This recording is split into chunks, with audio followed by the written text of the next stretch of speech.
Time to climb the ladder. I've already climbed the ladder. I'm already here.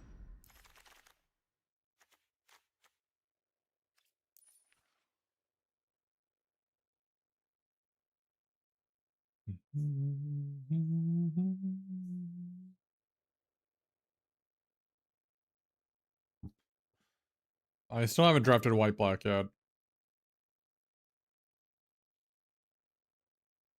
Is this the time we're gonna draft white black? Is it? Is it? It is time. Why do I take these two?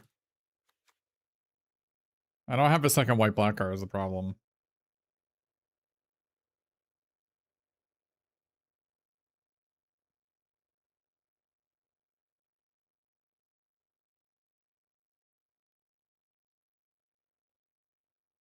Maybe just take these two and go green white. Am I just not drafting red blue? Try to just not take these.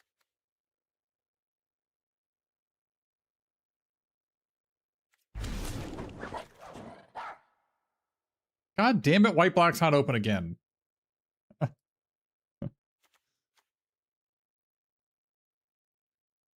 God damn it.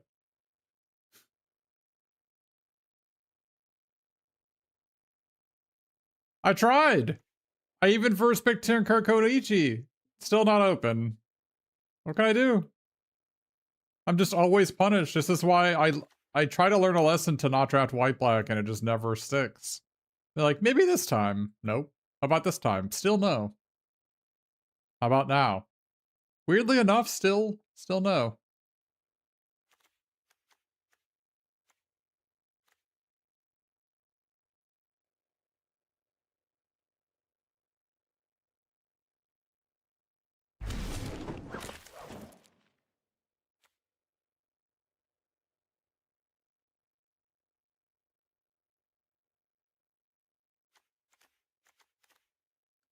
Do I take that or do I just take this for the turncoat, maybe? Maybe I take their black-white land for the turncoat.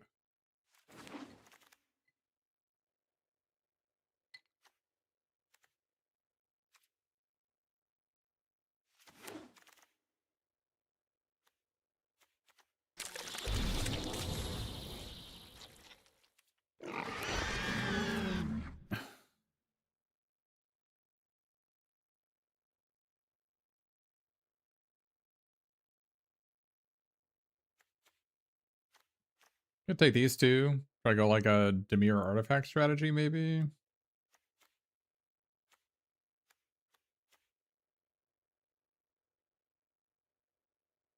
But this makes an artifact that's kind of nice.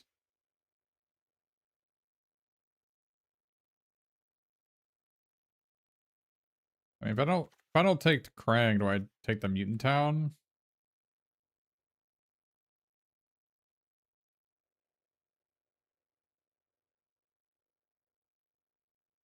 Kind of already have 3 dual lands. I don't really want another one.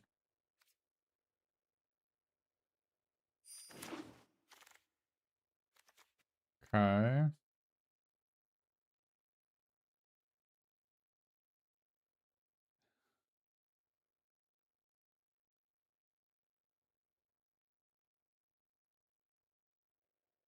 Hmm.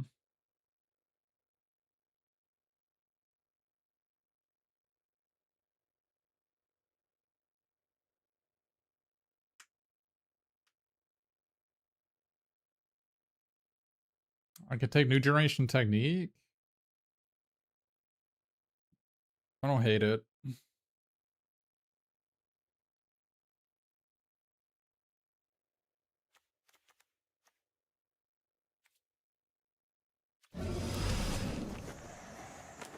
Roll Noise is maybe the right call there, in retrospect.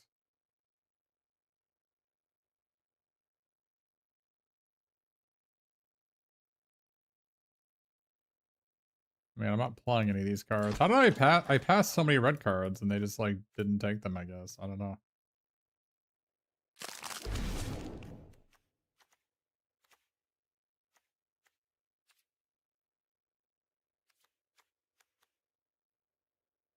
My security blanket.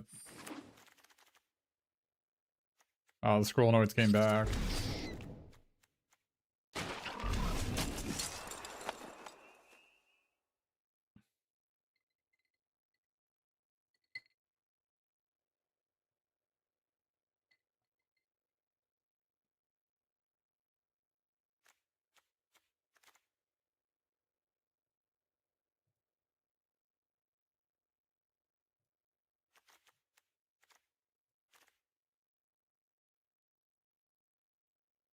I mean, do I need to take the Omni Cheese?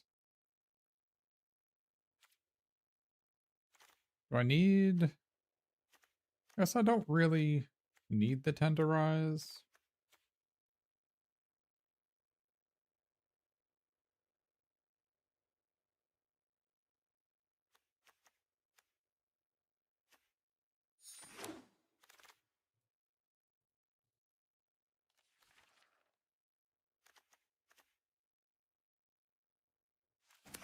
Are we gonna try to play green-black with no goddamn Frog Butlers again? What a disaster.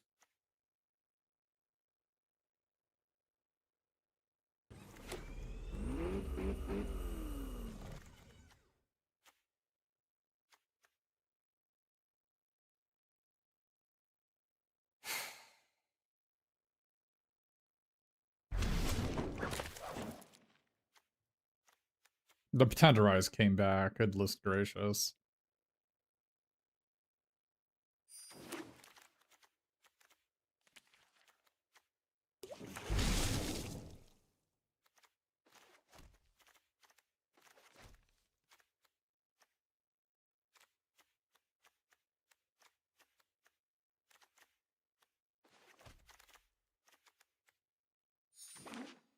Well, terrible deck. Again. No surprise here. Darkest_Mage is known for the terrible decks.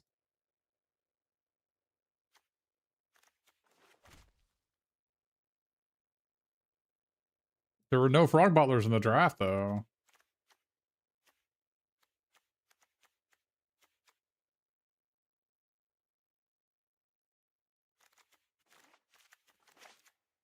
You don't play Cowabunga and Nicolangelo's Technique in the same deck.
Maybe I don't bother with this one.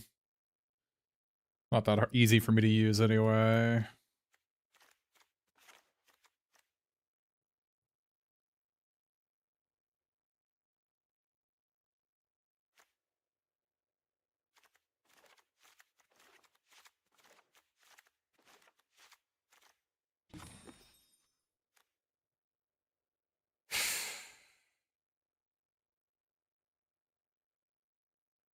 Another bad deck, courtesy of the darkest _ mage.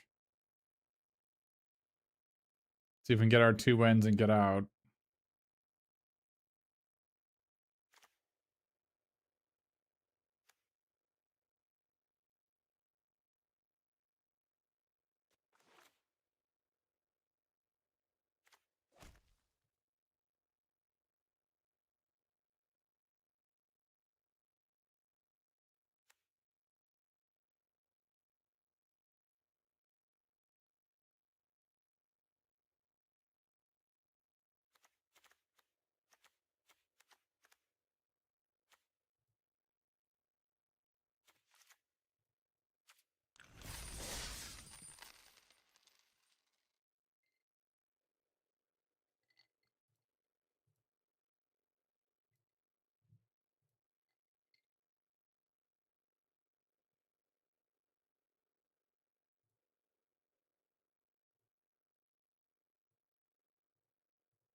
Hey, Schultz.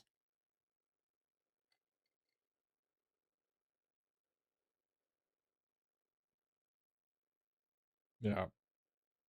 A green deck without Butler is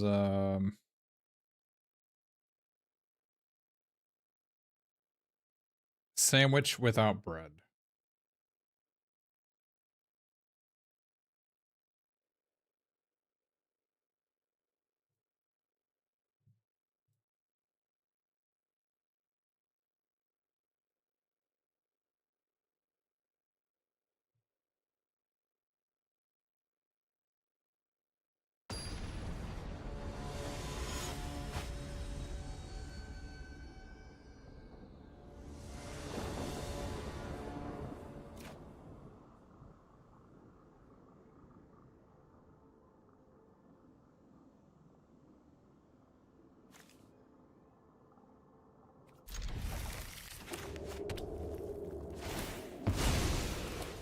This hand is horrific, obviously.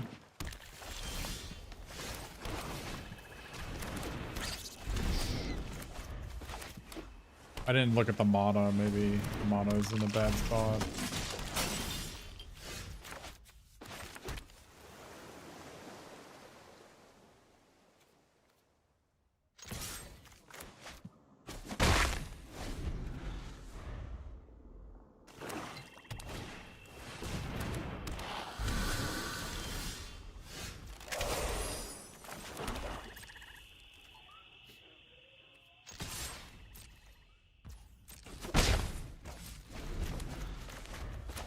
I didn't check the mana. I probably should have.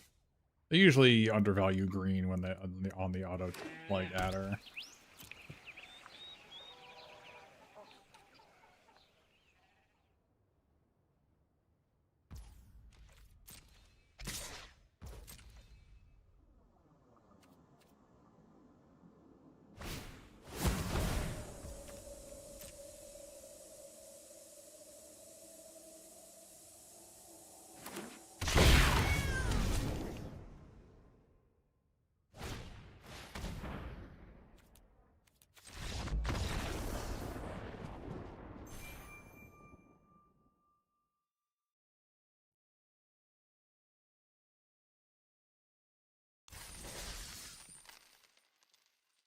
Deck is wildly unplayable, so just want to get this thing over with. Oh yeah, they just have a bunch of black instead of green because who knows? Who knows why?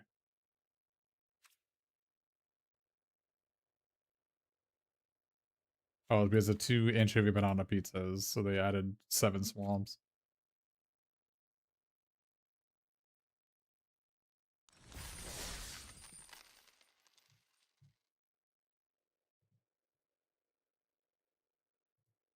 I don't know what I was supposed to do this draft other than it'd be red-blue instead of white-black. Red-blue I could have definitely done.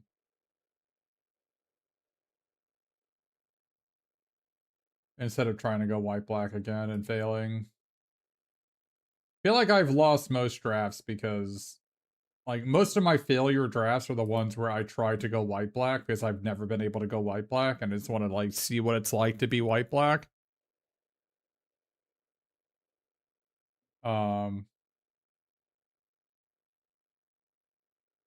But it's never open, so I always get punished by having an unplayable deck. So...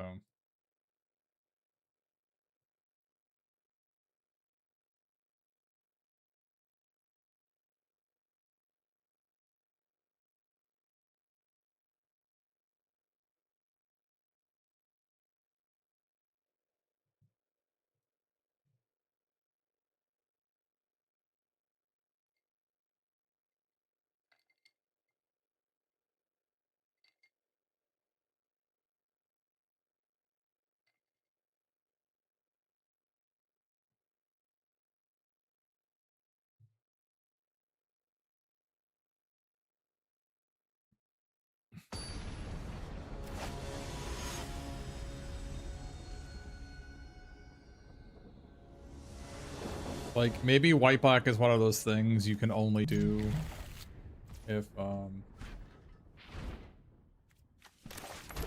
like, if you get past white-black, you can't, like, opt into white-black. You have to get past white-black. That might be a mistake I'm making.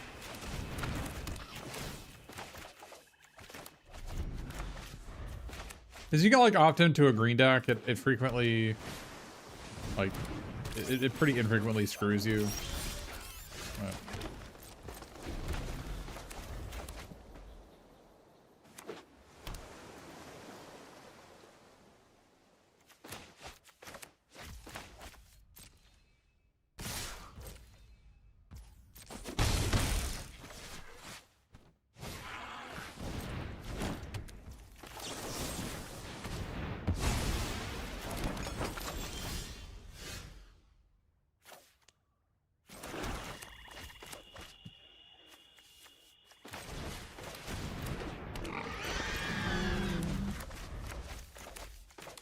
I have to win with this, so I'm just gonna play it when I have this open.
Kind of uncertain whether to make this a... I think I'll make it a 4/4.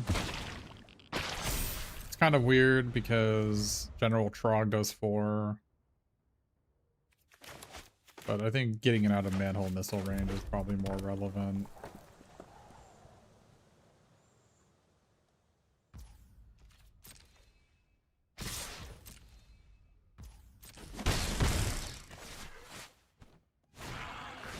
Yeah. Yeah.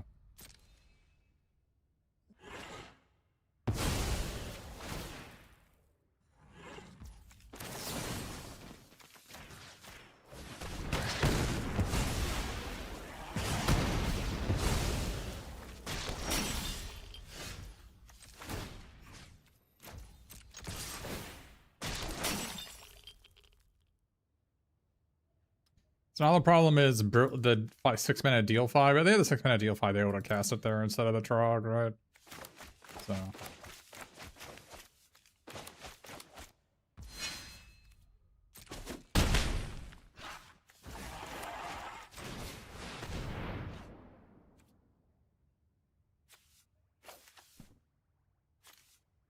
Squirrelinoids or courier? I guess courier finding a banana pizza is probably fine. I'll take action. I guess I could find this guy instead, actually.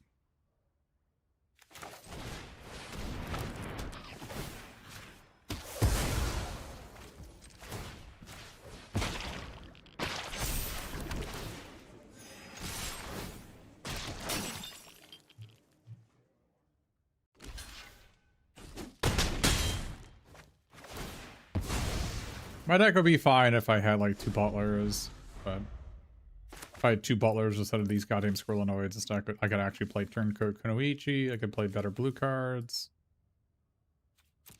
But we did not get any butlers, and trying to play green without butlers is just not it, man. Not it.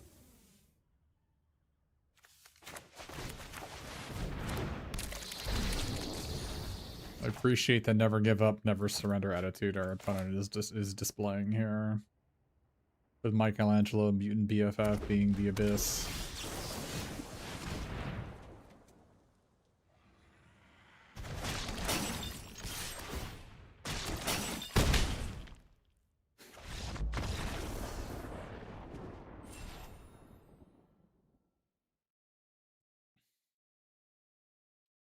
I almost want to drop it 2 wins, because this deck is so bad.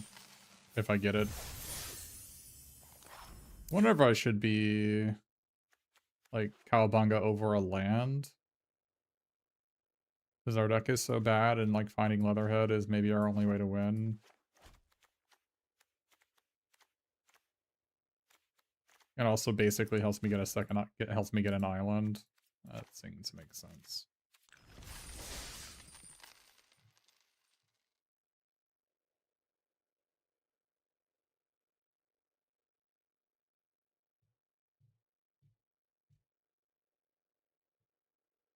I really like cards like Cowabunga being in the format. Because it's not like... I don't think Cowabunga goes in every deck. But I like that it exists to help certain decks function. Decks that are based on like 1 or 2 cards having a 1 mana impulse to find them can be pretty useful. And I also like that it doesn't find Frog Butler. Because if it found Frog Butler, then the card would clearly be an auto-include in every green deck, right? I also like that it helps me find the Squirrelinoids, because we have 2 Tenderizes we need to use, so... Should have thought about that in deck building. I didn't try very hard in this deck building because this deck is so horrific. I almost wish I could somebody could have a replay of someone drafting black white, because like what does it take for you to be able to draft black white? Like I first picked turn Kokunoichi and I still couldn't go black white, right? So like what are we doing? How do you do it?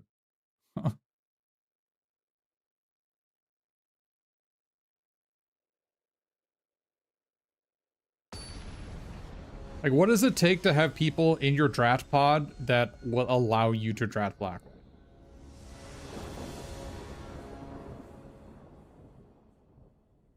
I mean, this hand's really insane if I draw a forest. So I guess we'll keep it. Or even a Squirrelinoids, and they don't have a blocker. Okay, so I'll draw an island instead.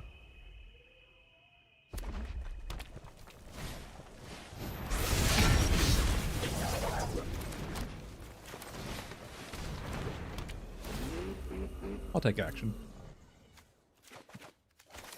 I'm also just not a believer in Pizza Face. The card has been horrific.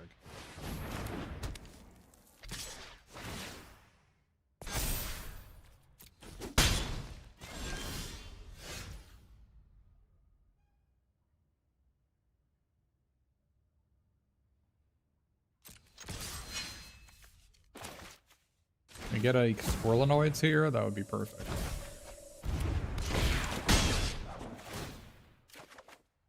No Squirrelinoids. We have to discard a hand size? Oh my god, dude.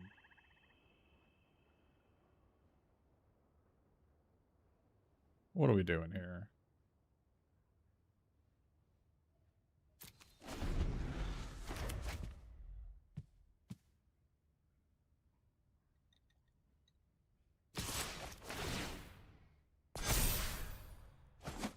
We need to draw Squirrelinoids so badly.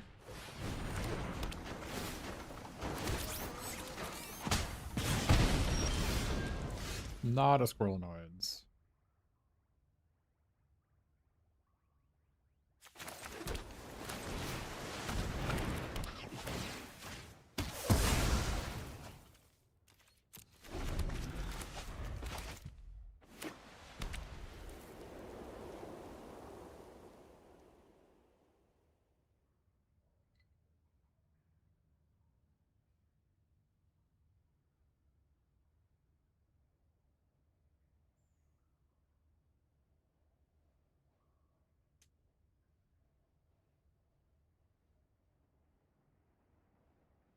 They get a sick black, white, and quick draft? Do you? The point squad is here.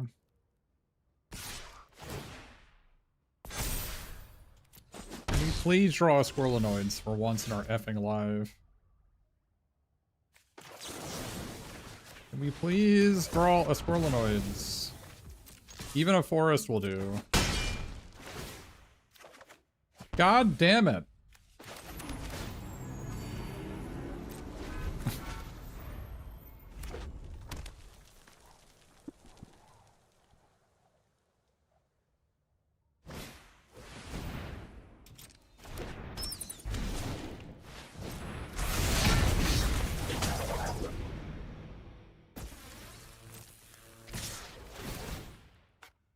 I guess we lose, chat. Drew every tap land in our deck, and none of our cards that cost less than 4.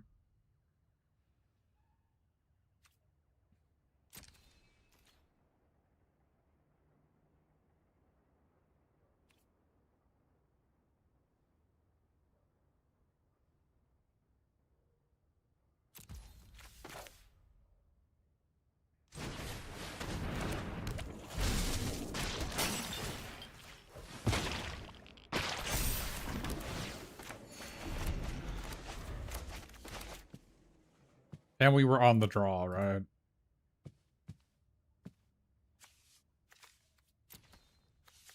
Were we on the draw? Yeah, they didn't play a land on turn 3 and just played this, yeah. We were on the draw and did not draw a card we could play for 2 turns. Even though you're drawing 2 cards a turn.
I think I need to gain 3 here.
So they have...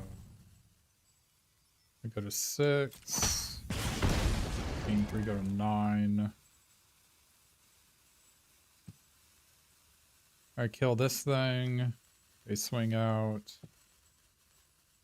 I have 3 blockers. I block this, this, and this. I take 3, 4, 5, 6.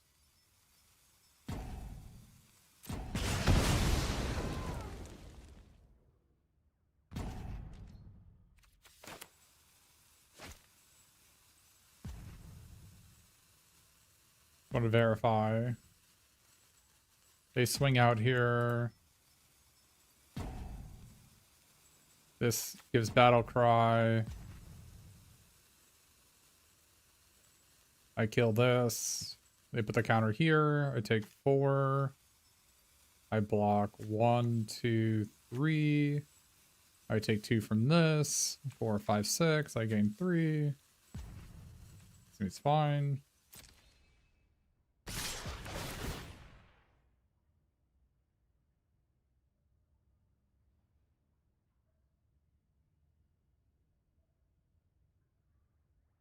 I have to kill the flyer because it has vigilance and they're at 7, right?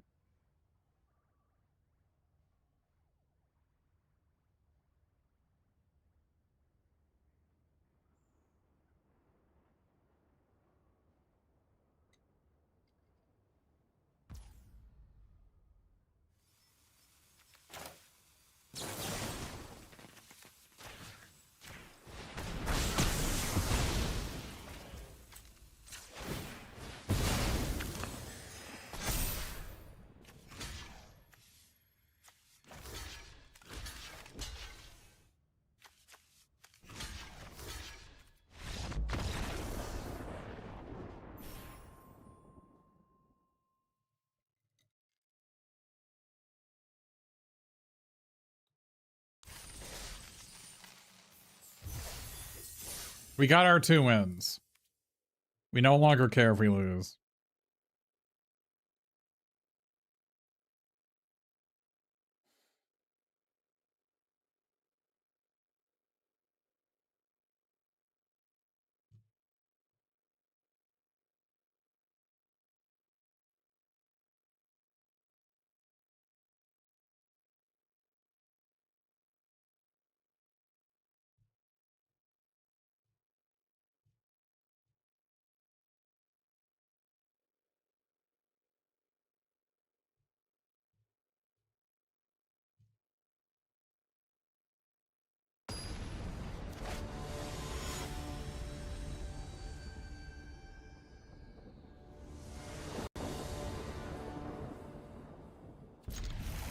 I think it's better for me to go turn 2 Zoo Escapees than it is turn 1 Squirrelanoid, because I've only got 1 of the ninjas in my deck and it's not in my hand. Of course, it's time. Time to play against the white-black gamer. It's time. It is time. Mm-hmm. Oh, there's no Splinter? What happened? Miner's Guidewing.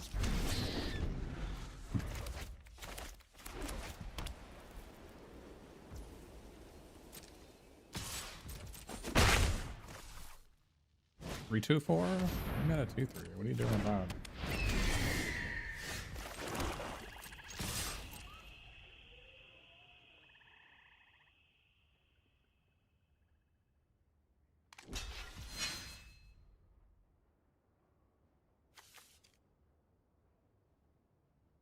I'm gonna be honest, I didn't think they were gonna block.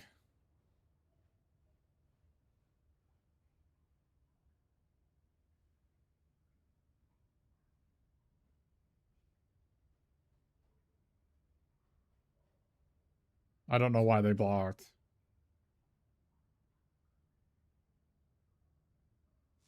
My hand was in the cookie jar here, I guess.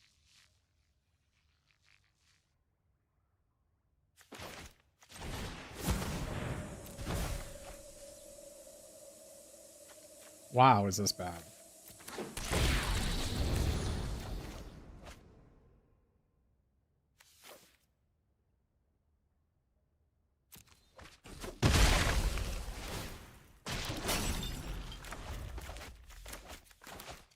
I didn't have to jump attack my 2/2 there.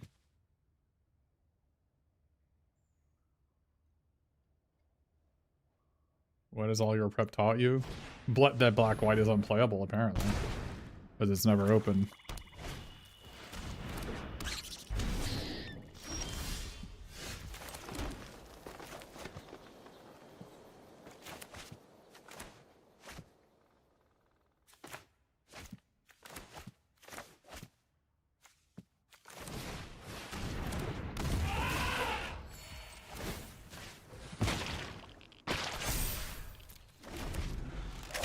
I really wish I hadn't jump attacked with my zoo escapees against a squirrel annoyance chat. I thought I would hit one of my 2 pizza faces to justify the attack, but I did not get one of my 2 pizza faces to justify the attack.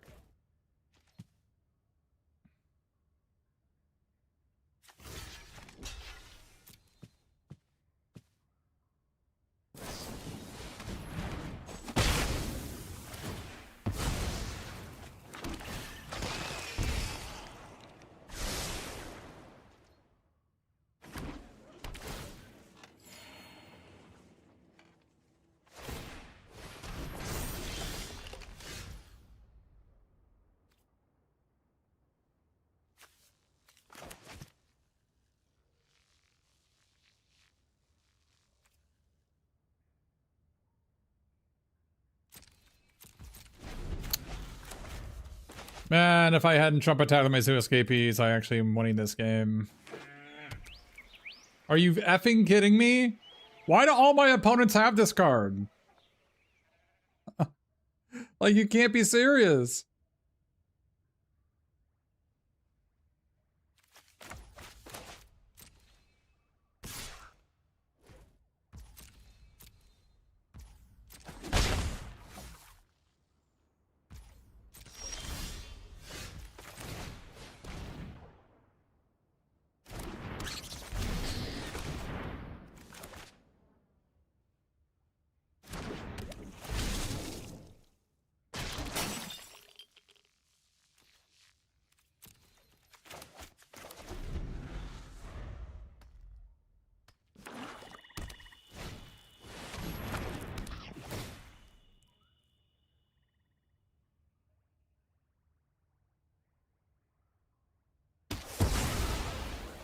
Well, that is certainly a choice.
We lose this game.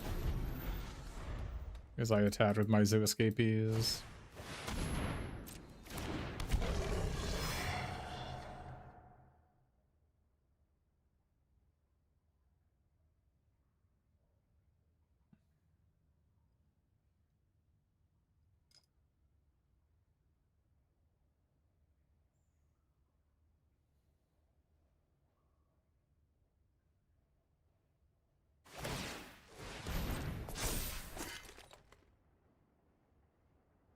And Northampton Farm, we're gonna lose that one.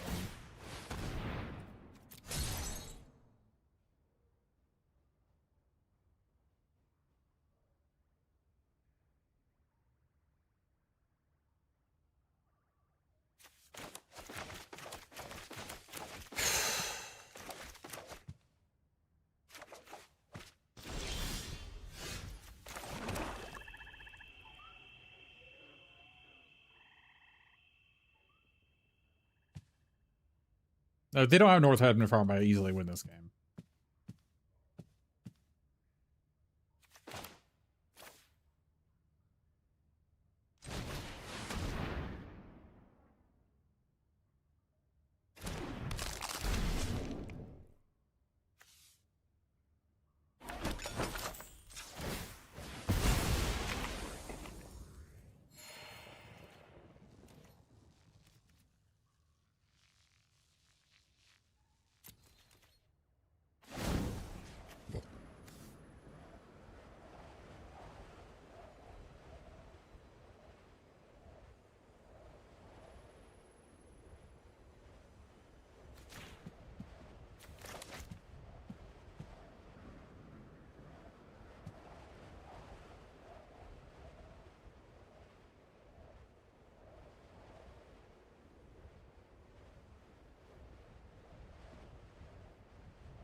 Nice, rare.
I mean, I guess that game was mostly just Dreambeaver, but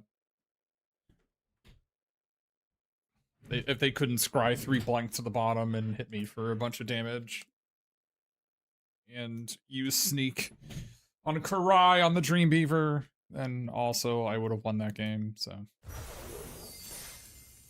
But that was a terrible pool, so maybe we'll get a better pool this time.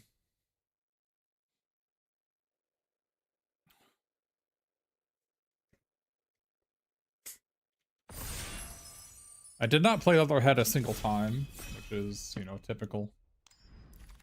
Typical Darkest underscore Mage experience.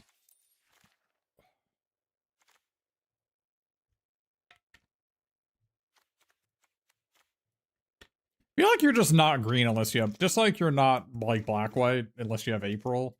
I feel like you're not green unless you have Frog Butler. Have you tried playing a black-white deck without April or Dreambeaver? It's gotta be terrible, right? Because you actually like draw lands instead of spells every single turn.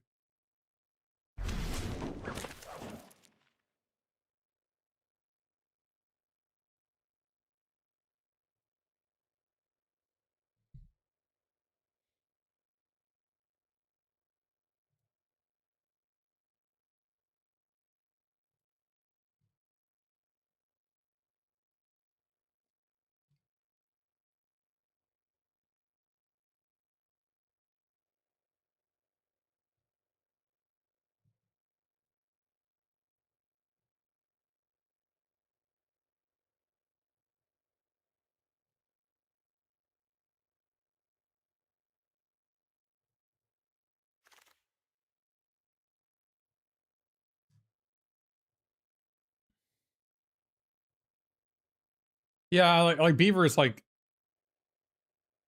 just below Mutanimals, and Sally is like the best card in the set. So wouldn't surprise me. That Beaver is the reason I lost that game.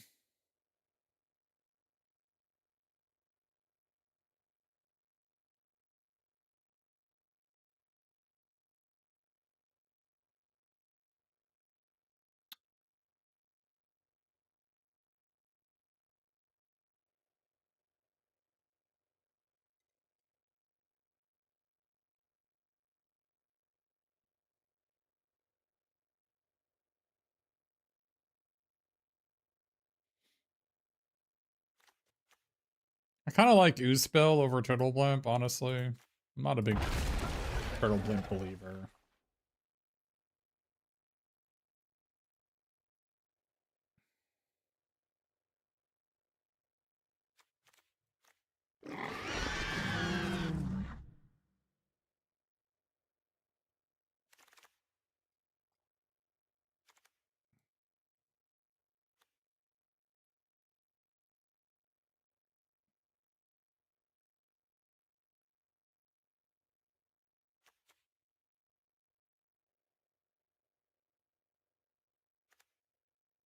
I'm a big Stockman believer.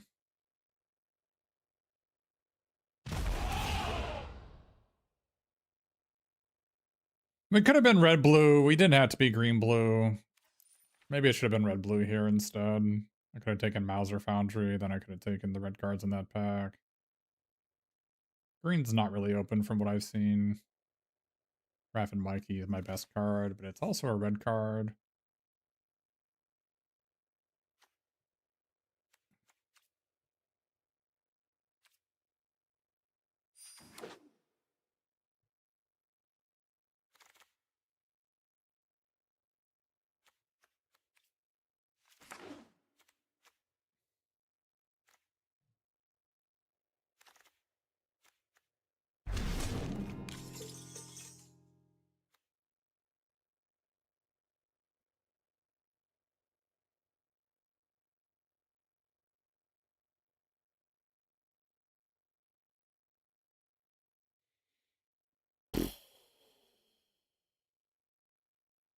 What are we doing here?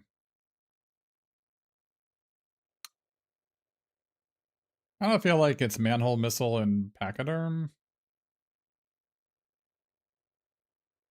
I guess Reef LA is better.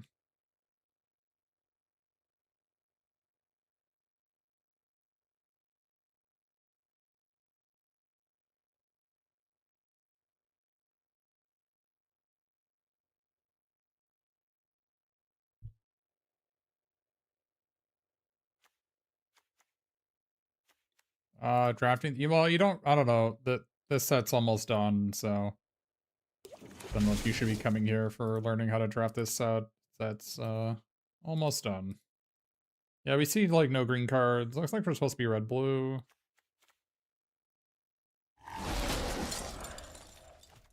I kind of jumped ship a little bit too late.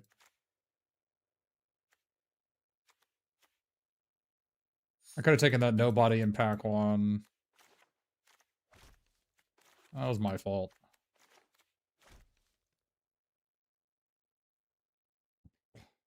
Got too attached with the butler because I haven't had one in so long.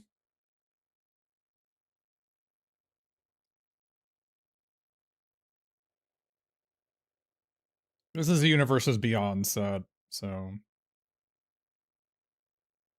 set's not going to be around for very long. Oh, the next set comes out in what? I guess the next set comes out in like 4 weeks. I certainly will not be drafting this set for 4 weeks. I will stop playing this set completely after next weekend.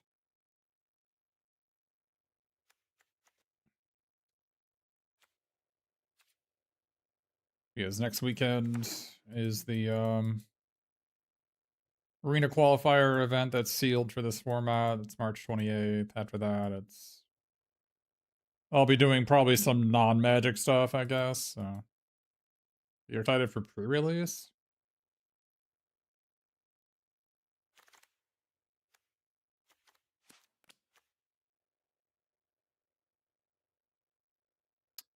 Maybe we take the Commando. I don't really like this. I'm not a really big Utrum scientist believer. Take the Commando in case we get Kitsune, I suppose. It also, I guess we have Donatello's technique for the Commando. We don't have any copies of the Tuna Blue card. We did pass the cranial plating, which was maybe a bit questionable now that I think about it.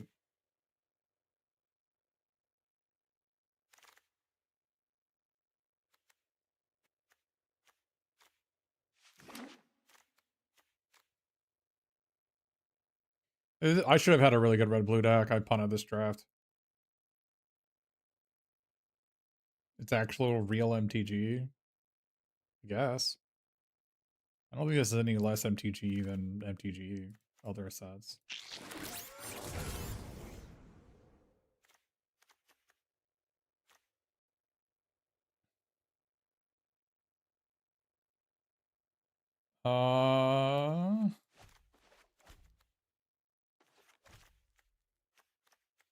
I don't remember. We didn't table the last one of these.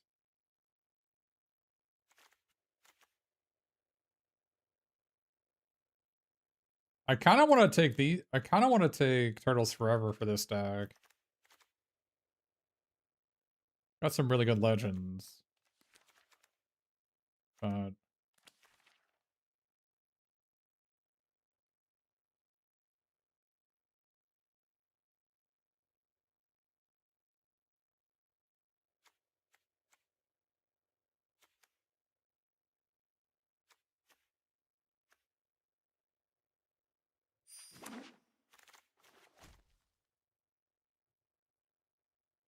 the Butler's back.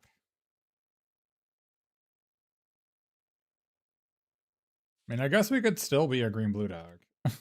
Like, Butler and Pachyderm are better than all my red cards. I can just screw the person next to me.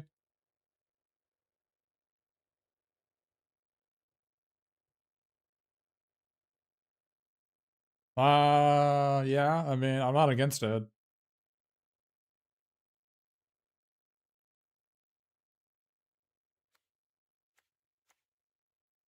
Alright. Oh, I should have... Oh, man. Mistakes were made. I definitely should have just stayed green. I didn't even get any playables. Another failure of a deck shot. That's something you come to expect from the Darkers_Mage stream. Complete failures of decks. I misdrafted horribly, so...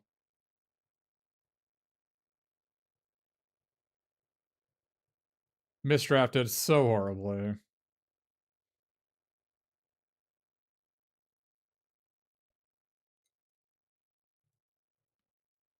I've been making so many mistakes when it comes to drafting in this set. It's actually kind of discouraging how badly I've been playing.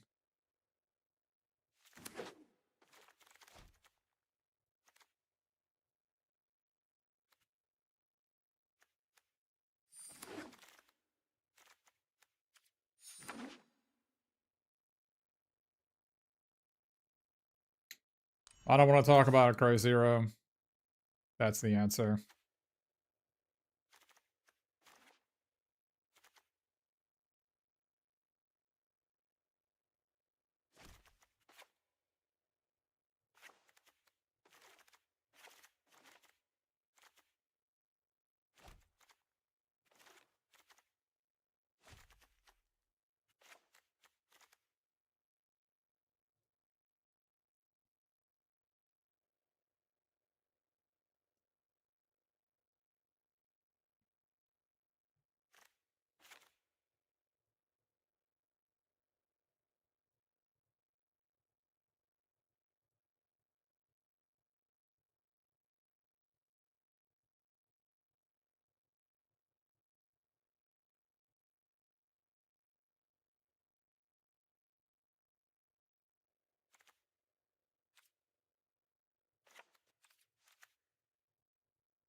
What an unplayable deck.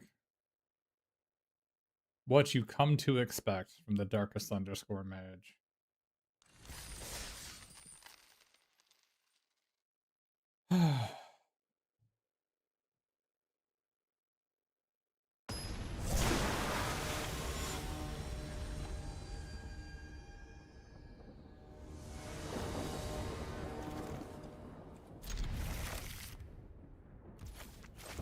Basically, you need to be really versatile in your first couple picks in pick 2.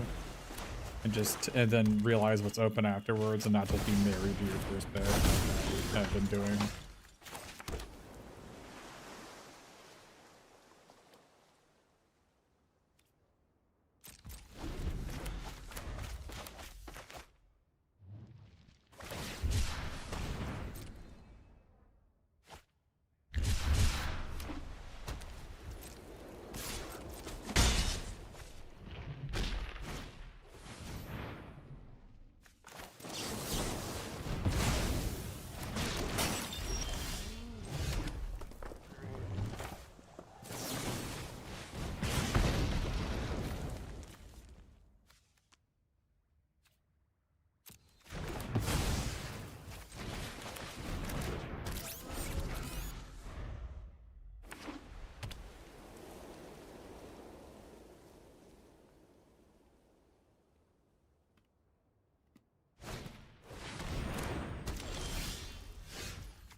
Excuse me, streamer. Why didn't you use your mutagen token pre-combat?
That is a strange one to target.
I mean, pick 2 drafts are just shorter drafts.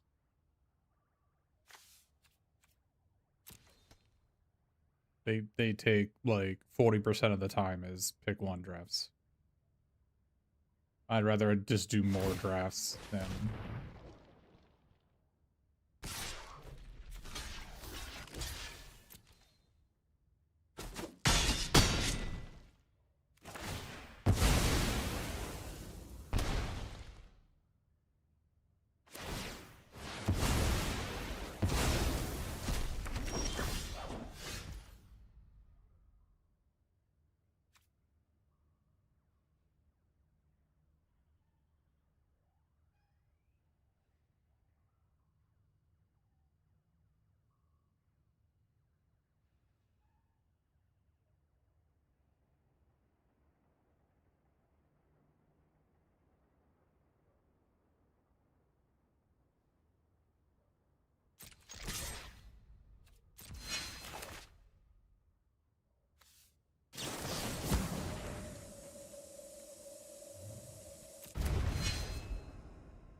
When they say this set is designed for pick 2, what does that mean? It doesn't mean anything.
Lost to Ninja Teen and complete unplayables, the usual.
Alright. What are we doing? Well, this is an unplayable pack. That's a classic.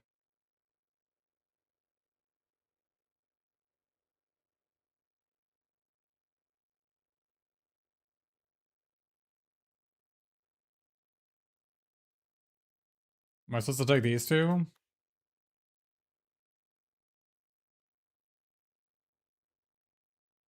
I mean, there's no playables in the back. I might as well, right?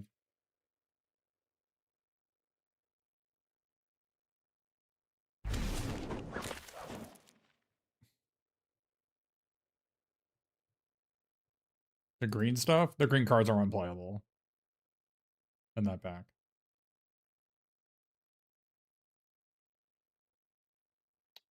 Well, the two best cards... Well, the best card is Casey Jones. The next best card are these two. I guess we take these two. I mean, we could take these two. Or these two. Which one do we think is more likely to pan out? A rare and a common are missing. Somebody took a rare or common over these two, which means I think green blue is open.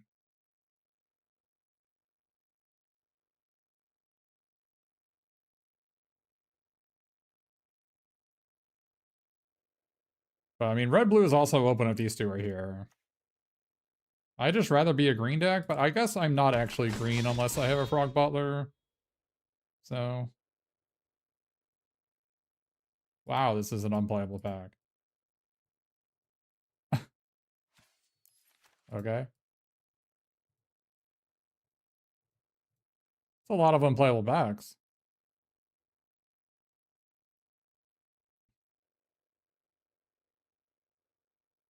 I mean, we're definitely not black-white. Maybe be green-black? Take these two, I guess.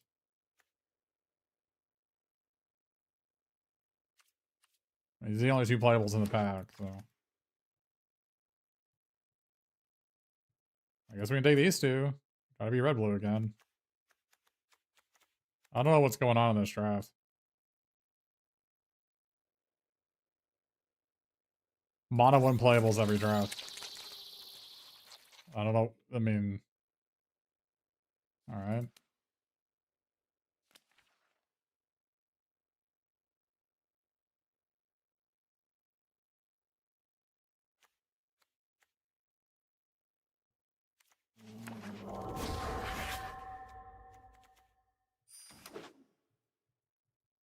I mean, this is not a soup deck.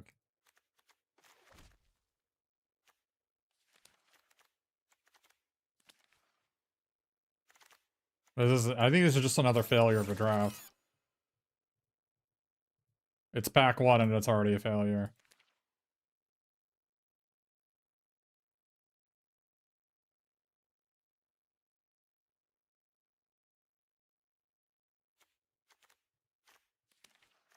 Take these two, I guess.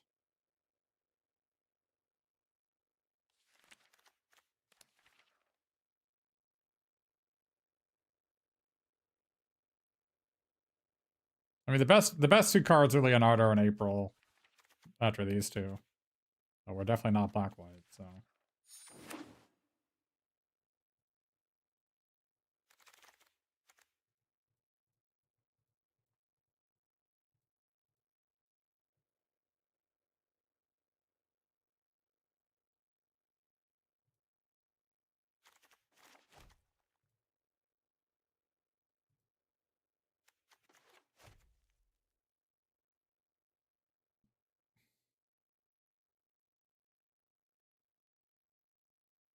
there's nothing here.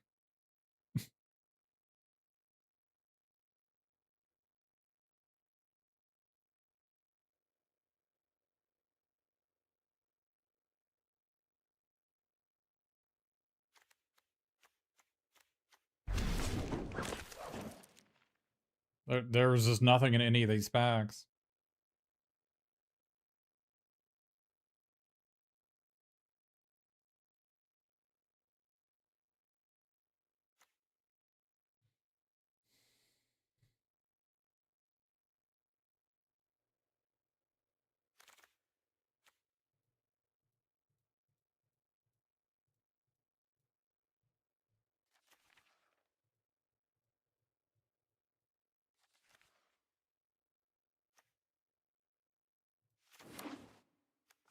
Red black? Flash green for this.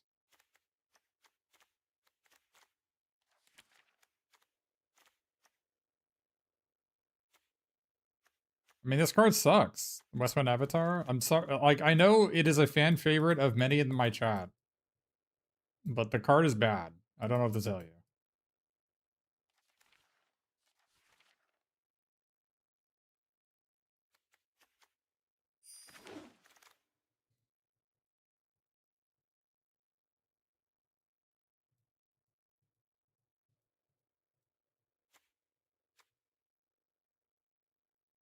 There's nothing open in this draft. This is just, I don't understand it.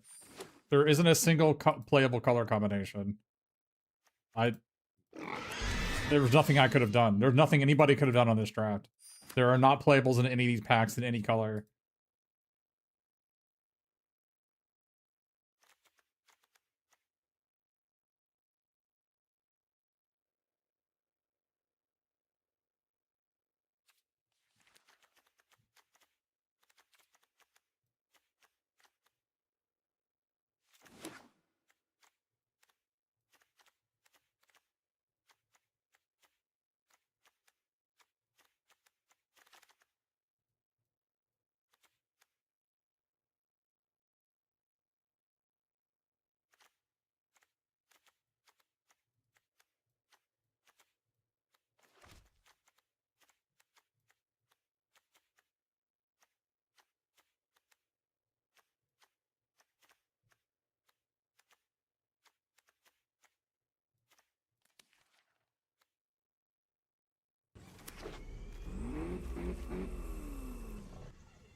I mean, somebody has an okay white deck. I haven't seen a single white card in these packs, so clearly the white's there. But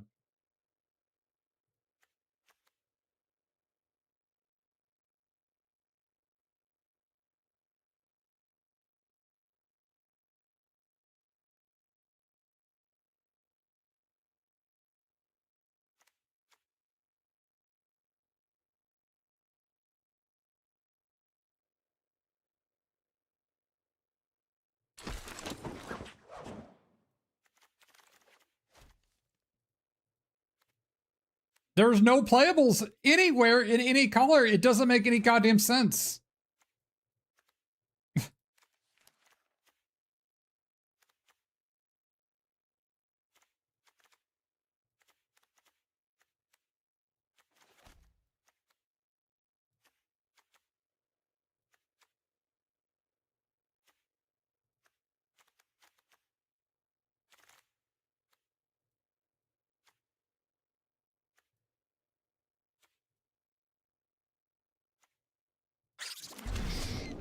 It doesn't make any sense.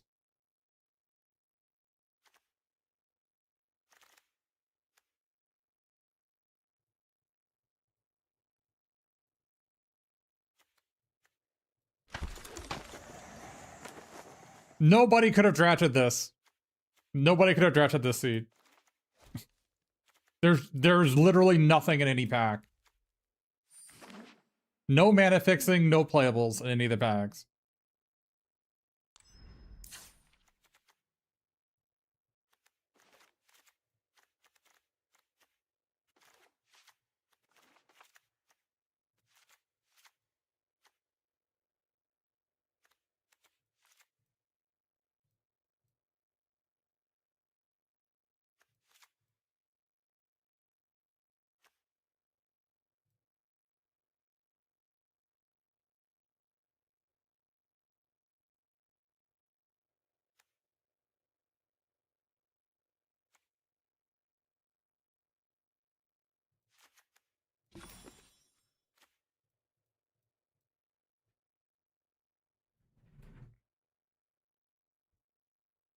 An actual unplayable.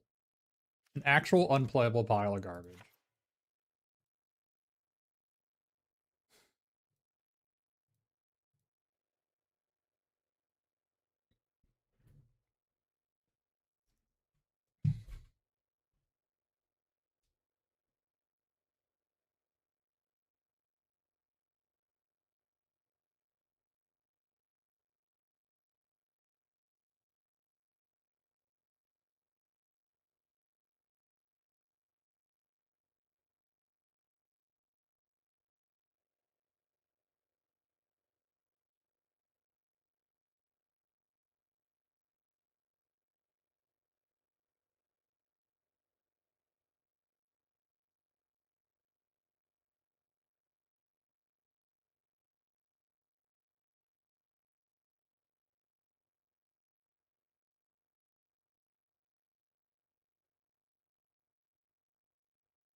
Another draft where we first picked we first picked Karai's Technique and Leonardo Big Brother and saw no white or black cards for the rest of the draft.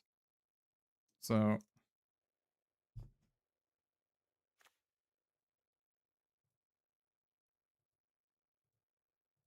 yeah, we don't really do deck doctoring here, goals.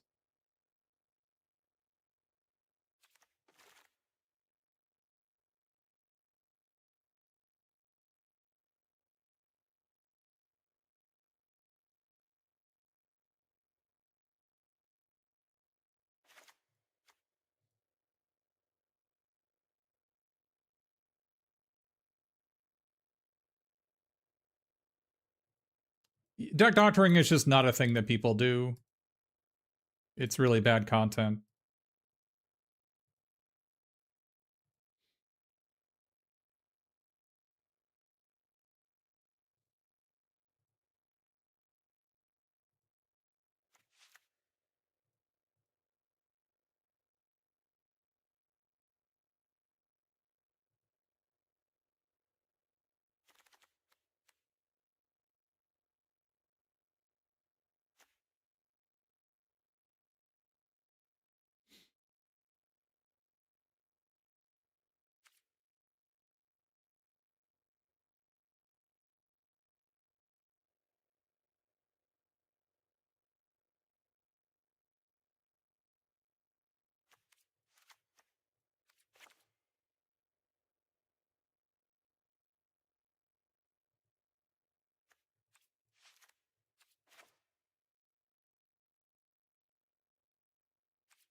Like basically, for someone to spend time with a one-on-one to help you build your deck, they would expect to be compensated.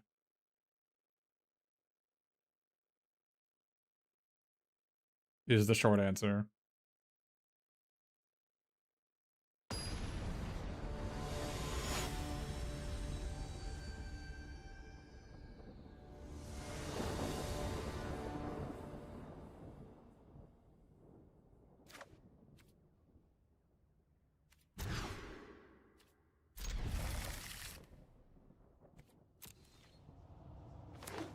Yeah, you can learn to do better by watching streamers and asking questions.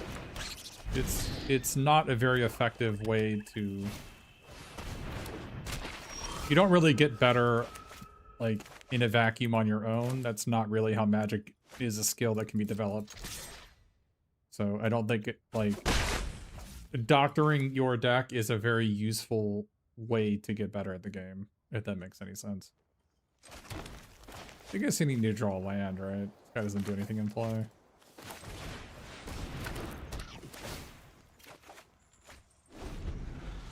Like, part of the problem with me reviewing someone else's pool is I would build their deck in a way that I would build a deck. But I don't know you. I don't know how you play games. I don't know if you know how to attack and block and how to race and this, that, and the other thing. And when I don't know that about you, it's kind of useless.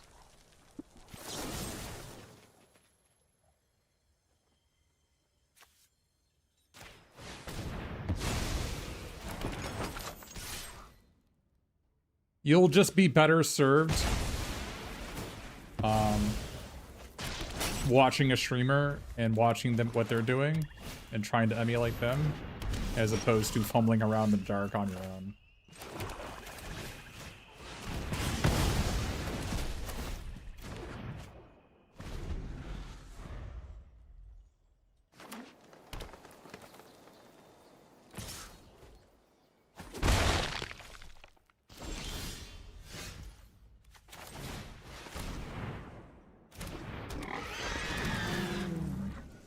Yeah, see, I don't know how someone spending their valuable time helping you deck doctor would help your mulligan theory.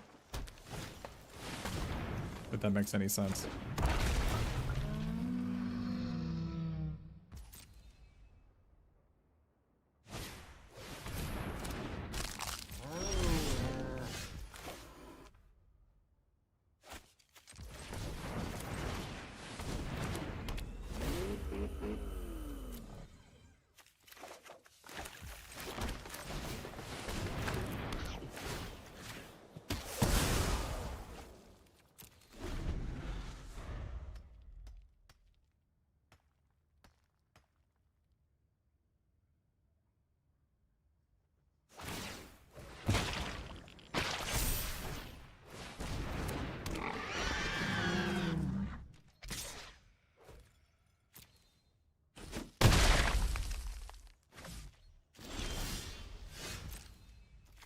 And this is kind of the way I feel about kind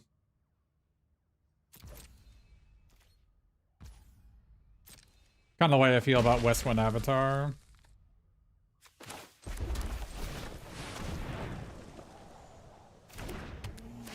Where it's like great against I'm gonna get tenderized here and I'm gonna lose. So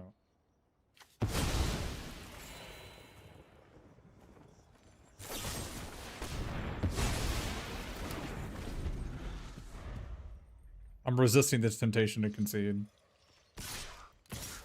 This card is horrific.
Question is, do I swing them both? I don't think so. I think I need to keep the 7th mana in case I draw Ragamuffin Raptor. I have 2 of those in my deck.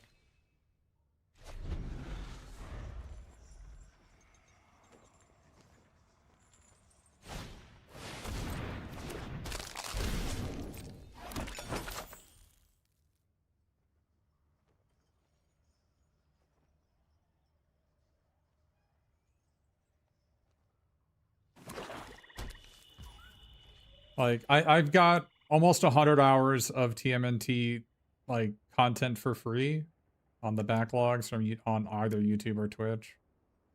And you can even skip around and watch in 2x speed, or maybe you'll learn something there. But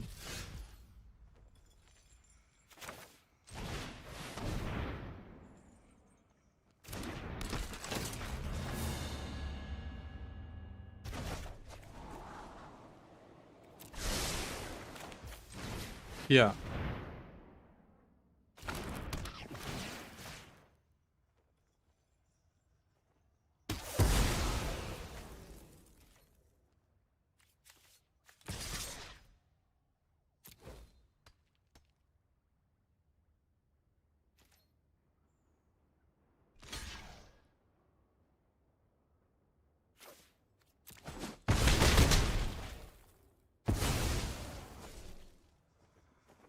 Yeah, 2 piles of complete garbage. Yeah. Freaking green-black unplayable piles. Yeah.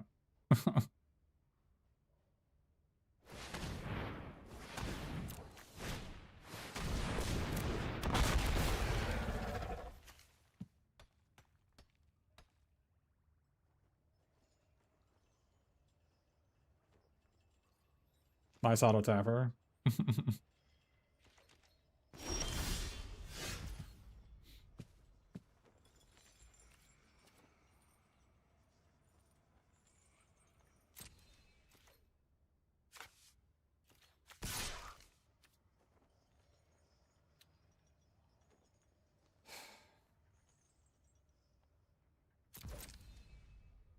Maybe I should have used the mutagen token on them, nobody in attack.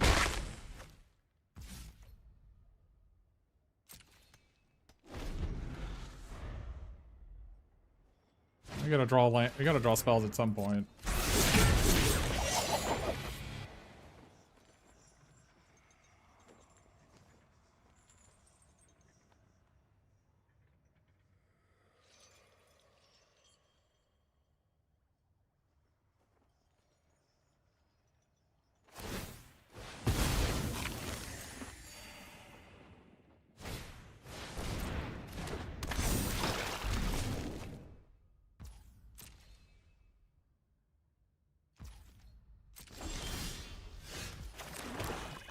I guess we can't draw spells at some point.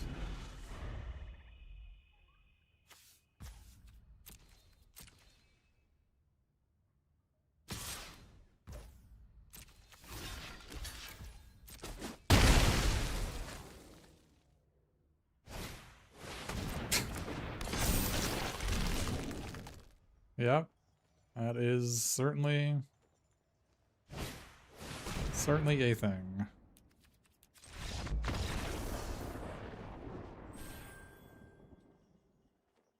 Got out garbaged. We have had only unplayable decks today. The thing is, I actually think we just had unplayable drafts. So I don't know. There was nothing anybody could have done on this draft. So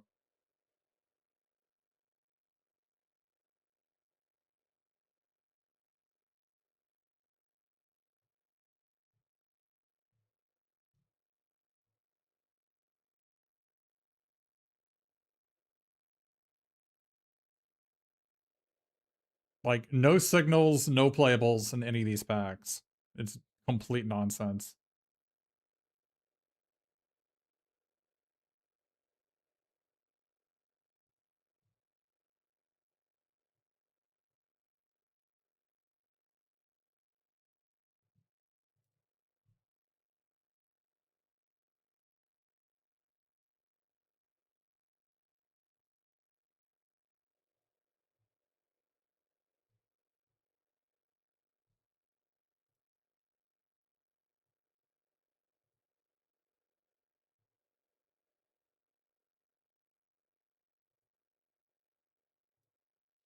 I even scryed one.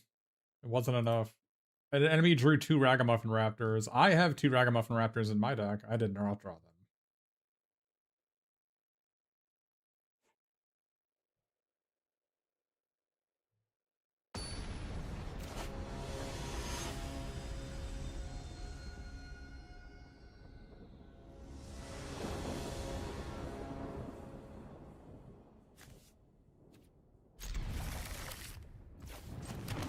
If you're saying that my deck looks like it has some pretty shady cards in it, I will agree with you.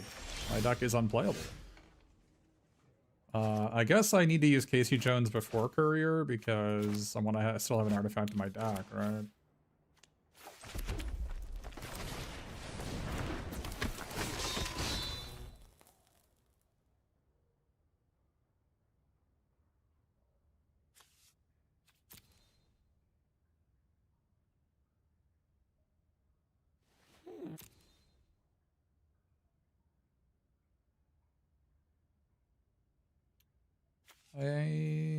I mean, I can search for the banana pizza here, but I don't have a second black. I might need to search for...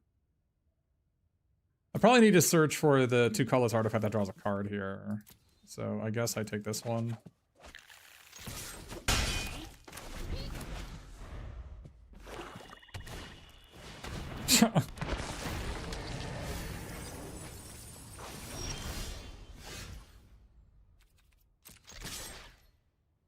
Alright.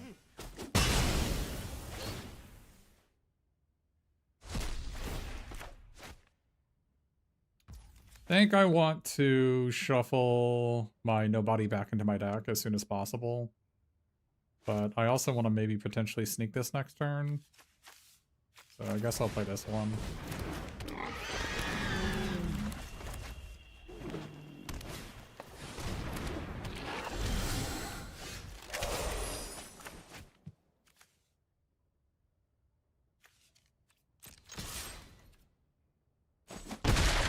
I didn't play my land first. That's alright. I wasn't gonna do that anyway.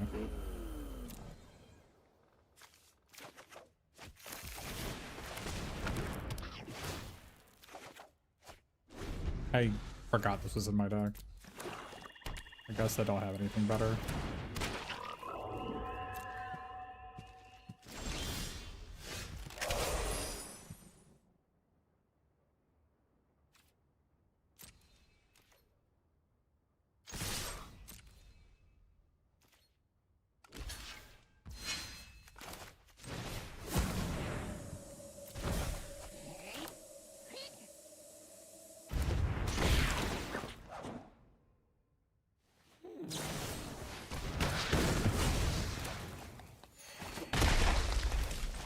Well, the pile of garbage will be unending here.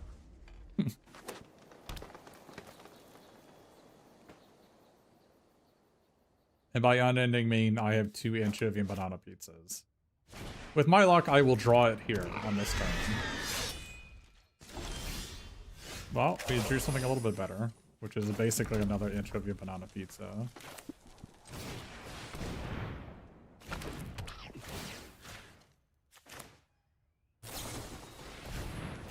Wow.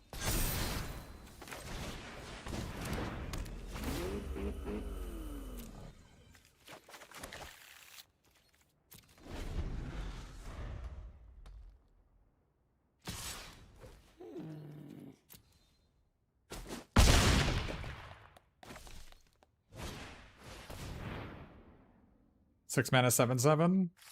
1 mana, 1/1. Not quite the same.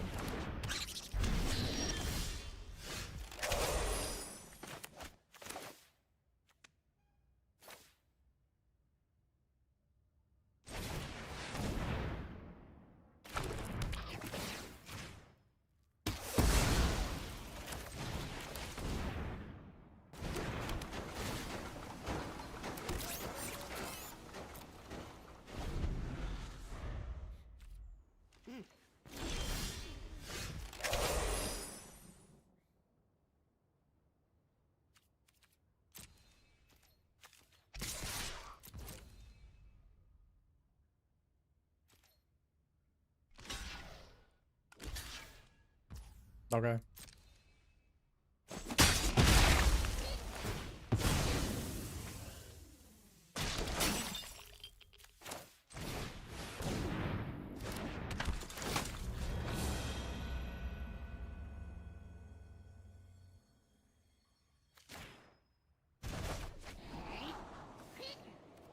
I mean, I don't really want to land, but I guess I'll take it.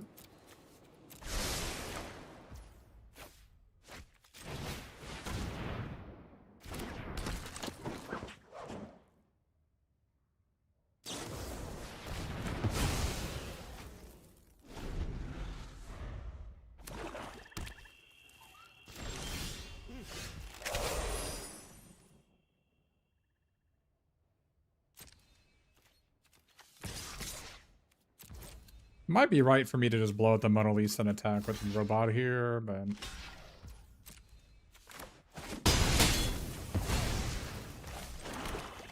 I don't really need to sack a land to gain 3 here. Just draw a card.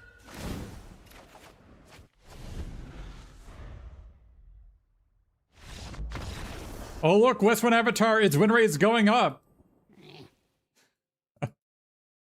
My opponent somehow had a deck worse than mine.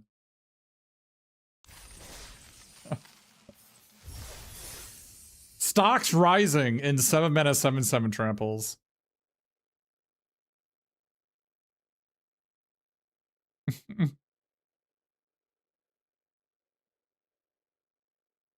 You're right. When the game was well in hand, my opponent had no cards in hand and no cards in play, and I played Westwind Avatar. My opponent conceded. Therefore, it must be a good card. I see no reason to disbelieve that.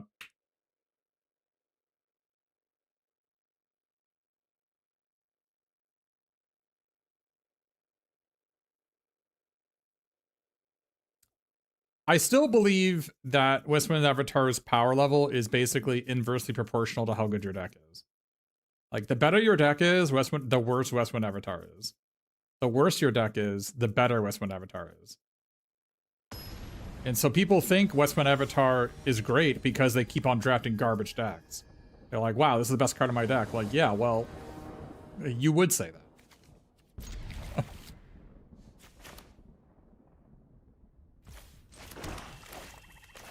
Like, basically, I immediately think less of you if you think Westwind Avatar is a good card.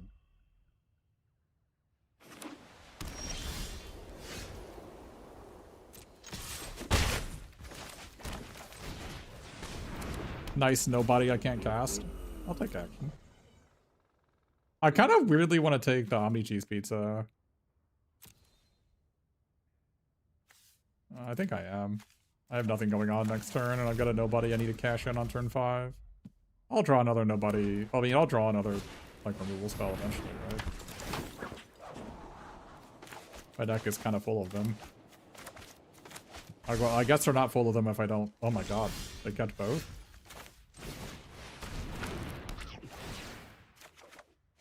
Oh boy.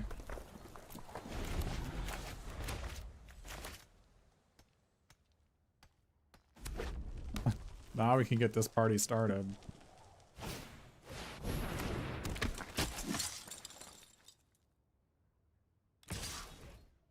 Yeah.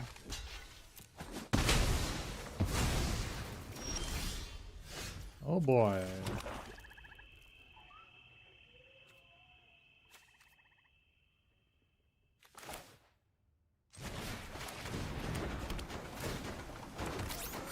That yes, I'm splashing for Rock Soldiers. My brother in Christ. What do you want me to... I am also playing a Mauser. I have no options. Look, I don't have any playables anywhere. Like, I don't know what you want from me. The players in my Drat Pod, I will blame them.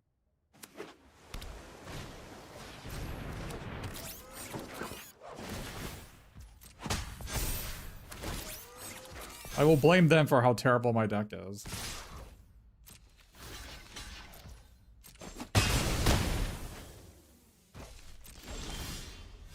Holy hell.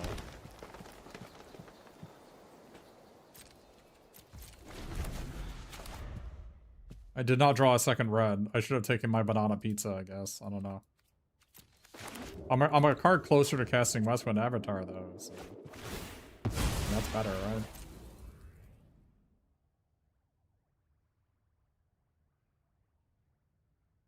Look how much of a cheerleader this guy is. He's like, wow, you're losing? I bet you can't wait for me to be in play so you can lose even more.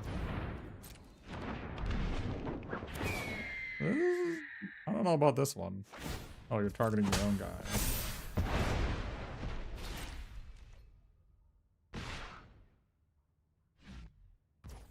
I don't know why they're attacking me, but...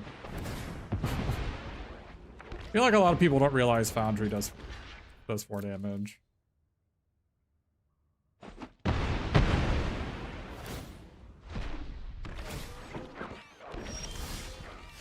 Fantastic. 4-3. Get him. No! Get off me! Get off me, Rock Soldiers. To be fair, I don't think Rock Soldiers is actually bad. Like, if it ever hits a non-creature, like an artifact, you actually just kind of win, right? Like, blowing up a Mauser Foundry, great. Of course, the turn after I play this, they play Mauser Foundry. The classic.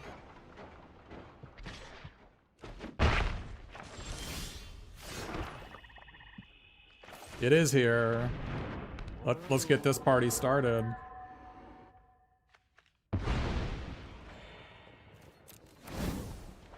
Oh boy.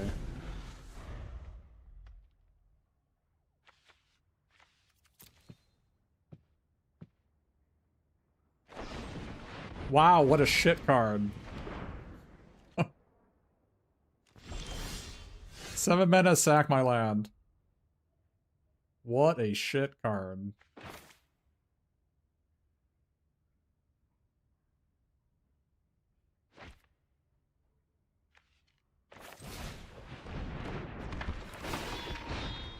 Great.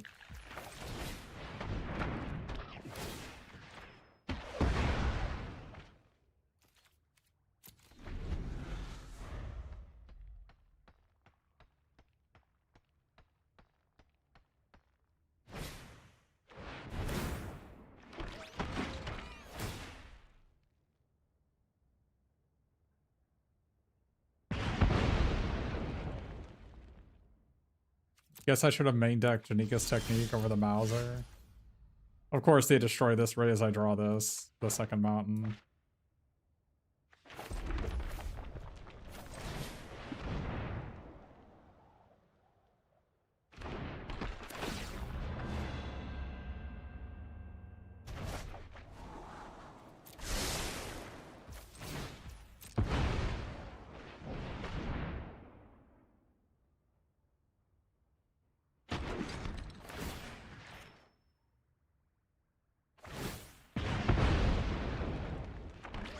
Yeah, I should have made it the Janika's Technique over the Mauser in my deck.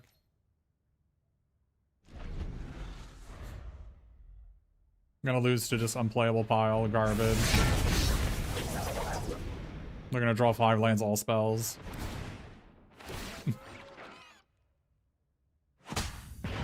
I would expect nothing less from my opponent's deck.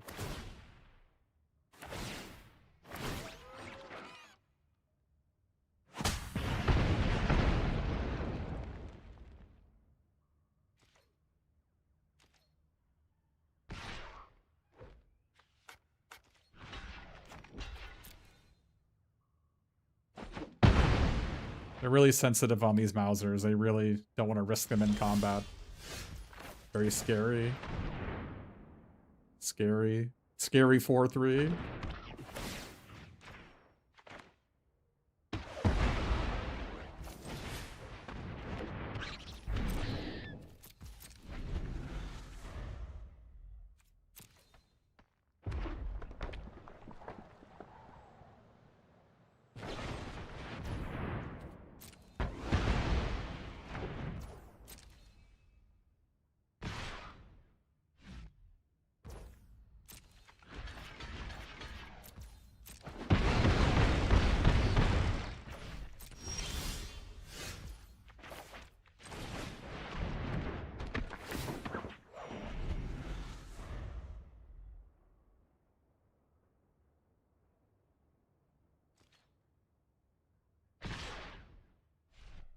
Gotta keep Raph back. I'm gonna draw the Mousy here instead of a sweeper, 100%.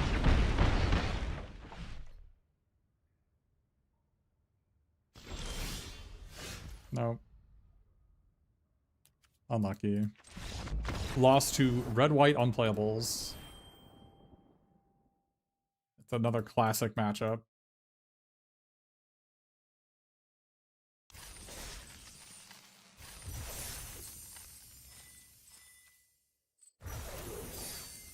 Will we have a playable draft this time?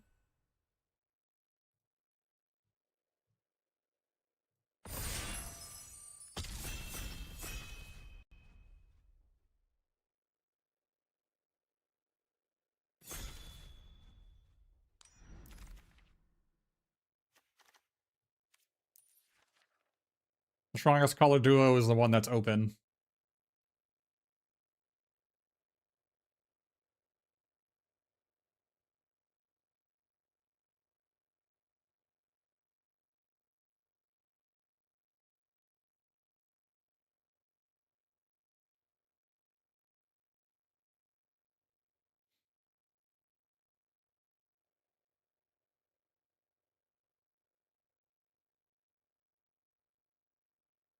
Blimp?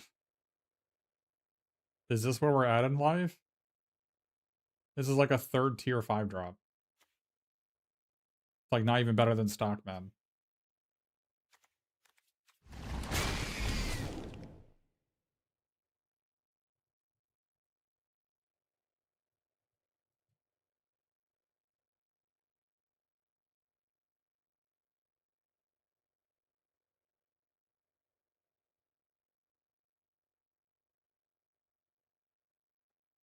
I've actually never seen somebody attack with this card.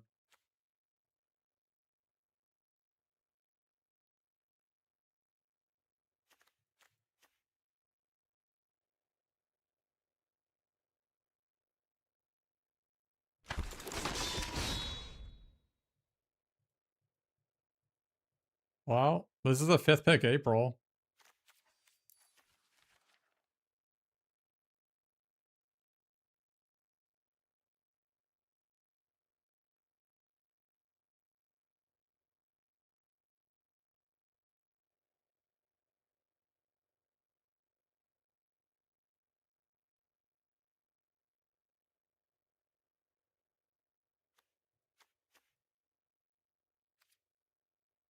I mean, none of the other cards in the pack are playable. So.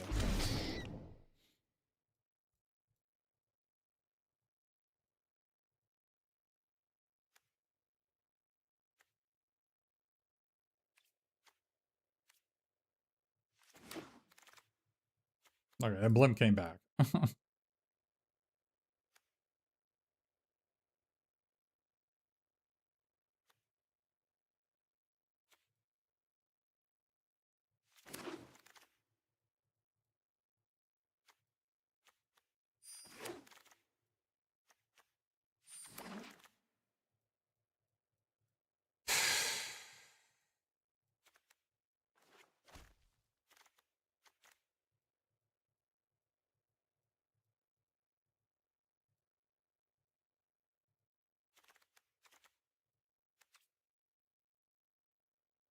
I think we're supposed to be blue-black here.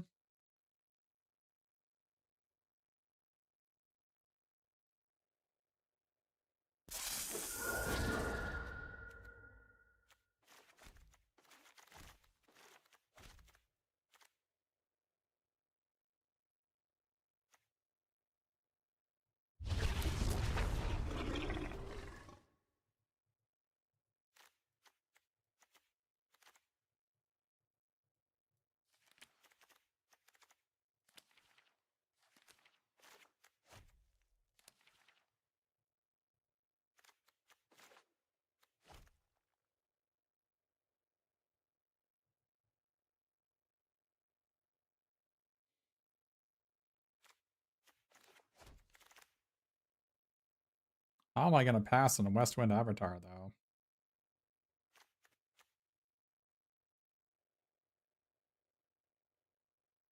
I think I want Kitty more than I... Do I want this Omni Cheese Pizza more than I want Kitty? In Return to the Sewers? These are the 3 cards I'm looking at. Definitely want the Kitty. It's either Return to the Sewers or Omni Cheese.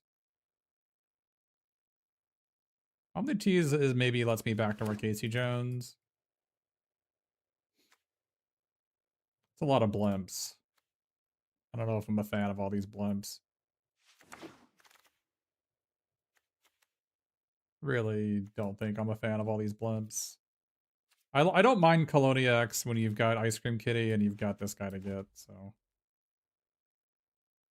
I've already got 2 blimps. I'm pretty sure I don't want a 3rd.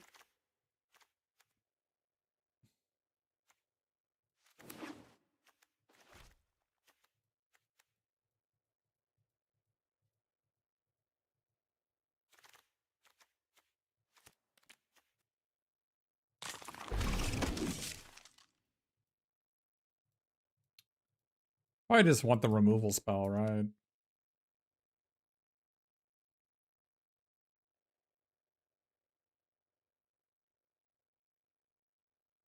It's not very good, but we have a TCRI building and an Omni Cheese. I don't mind taking the spicy oatmeal either.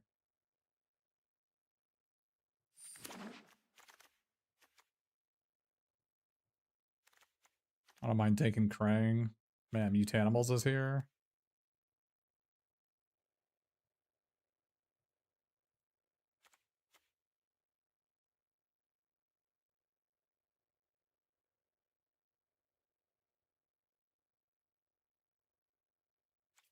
Honestly, I'm just going to take the Bovine, because if I get an Escape Tunnel or a Black-Green Dual Line, I can just play it. Or maybe I just play it anyways instead of red. That actually maybe is a better.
This deck is also quite bad.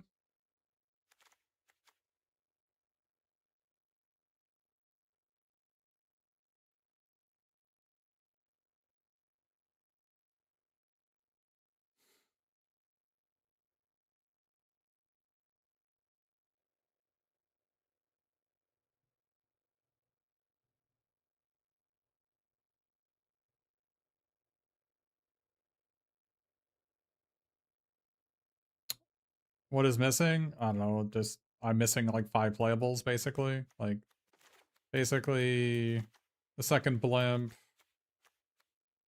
You know, I'd rather not do this. I have tunnel rats.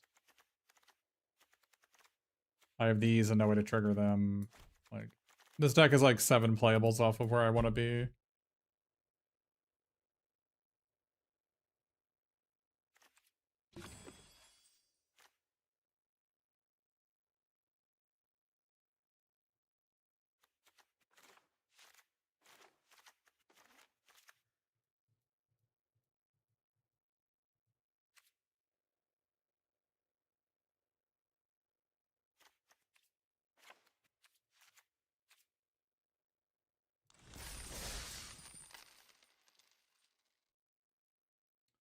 Maybe should have had 1 planes in the deck. I don't know.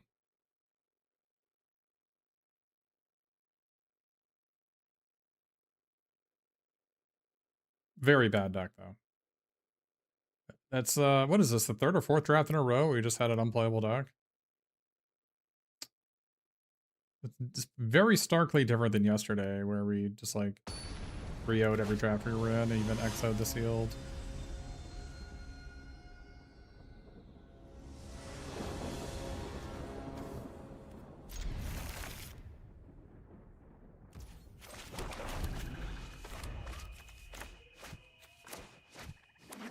The big one that we're missing is anchovy and banana pizza. Not having that means me advice. Nope.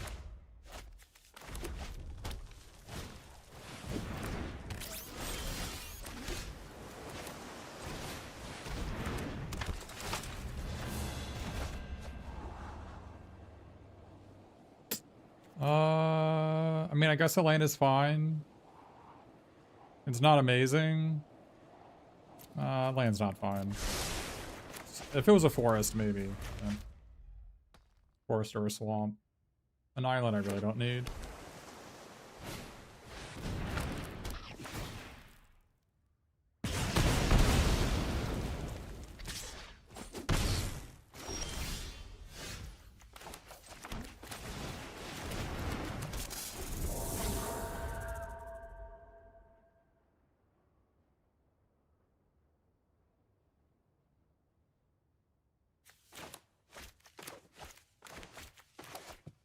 There isn't really a piece of advice I can give you that'll magically change your game from a Platinum 1 to a Mythic Gamer.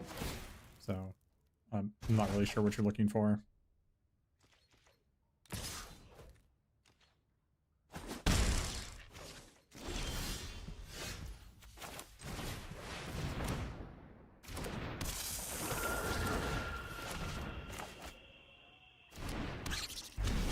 If you could be a little bit more specific, I might be able to help you.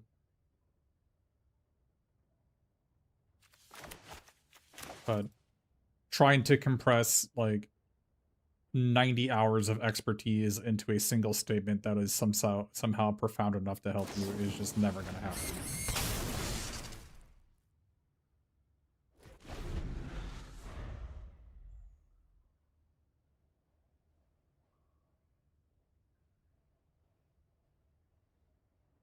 You know what you're looking for? Yeah, I mean, it is pretty common for people to come into my chat as a first-time chatter and ask almost the exact same question. And I still have not figured out what it is that people are looking for.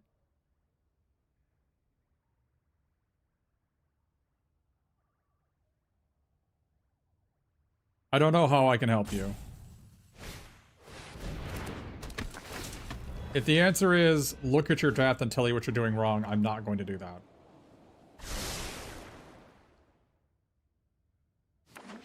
It's both bad content and my time is valuable.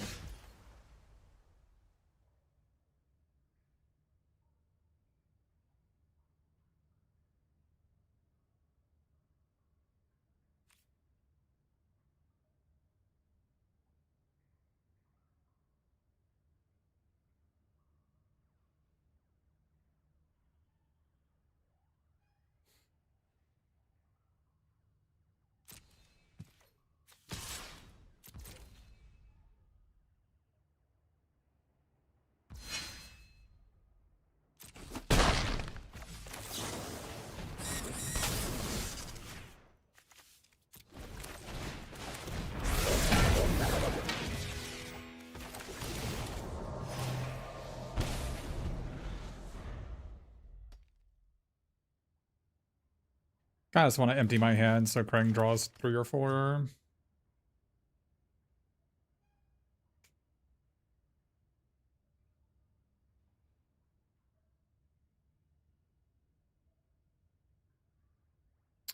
Maybe the easiest way to get better is to look at trophy decks on 17 lands. 17lands.com or untap.gg. You can just look at trophy decks, and then when you do that, you may be shown some insights you didn't realize before.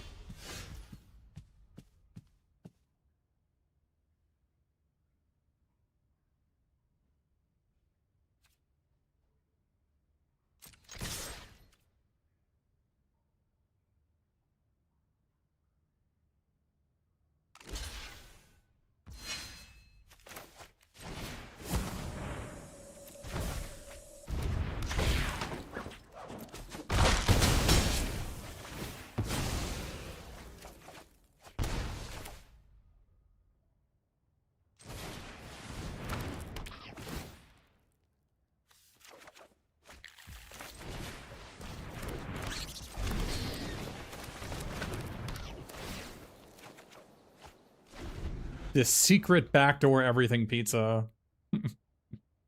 I've always said that it's always worth playing a single land to support this. It's always worth it.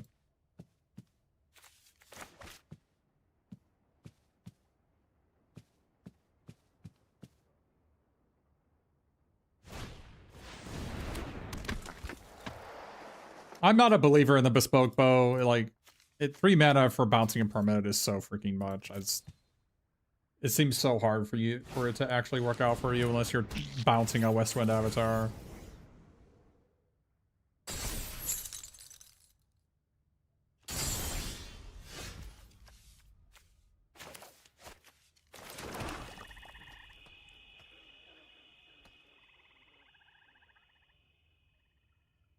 They gotta attack both because they have to block both. And then I just kill all their creatures.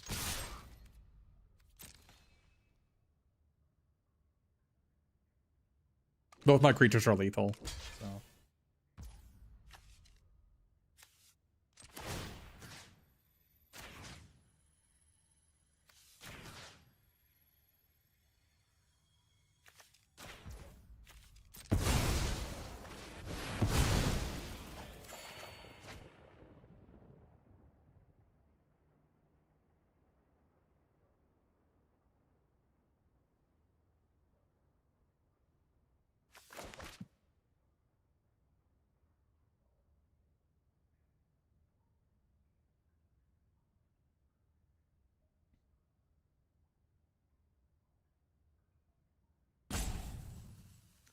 Basically, Ragnaros, if you watch this stream, you'll notice that I have a pretty strict definition of a card that I want to have in my deck. And I think that is a pretty useful guideline if you are trying to get better in a short amount of time, is to have a sort of a structured value system on cards you should take in packs and include in your deck and cards you shouldn't. I find that to be quite helpful. I know many people in my chat are shout about hyperbole and how terrible it is to do that. But I find hyperbole to be quite useful for people who are starting out so they don't get get confused with so much information overload. How did Luis Scott Vargas put it? What do they do? When teaching games, embrace hyperbole rather than nuance. People understand extremes even with little context. There you go. You have better results at physical pre-releases than an arena. It's because the players you play against in real life are bad. That's the short answer. Either that or you're cheating. It is probably easier to win if you cheat.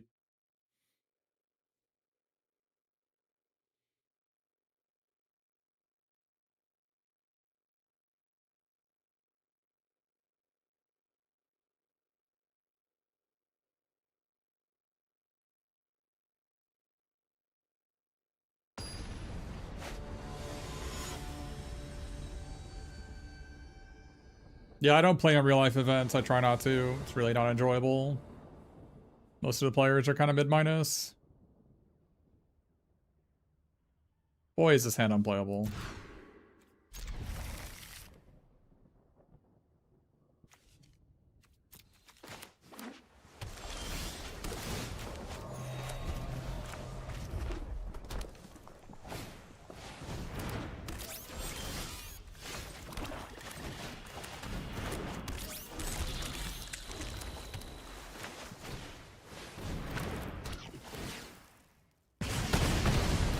Yeah, in the event this past weekend that I played in, I could not actually keep up with the amount of cards my opponents were looking at and moving around, so it was really frustrating to me, but I couldn't tell if they were cheating me or not.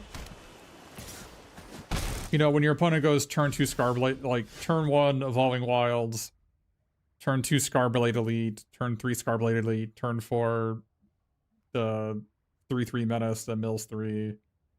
And then next turn they cast Unbury, and then the turn afterwards they use another Evolving Wilds and Tristan's Command and return 2 cards, and you're just like, okay, I don't even know where we're at. I don't know if I can keep track of this.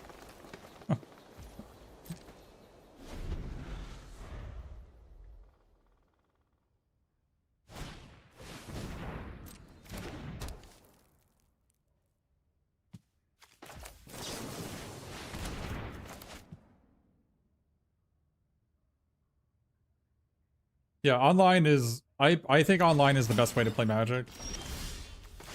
So, you won't be finding me saying to do something different.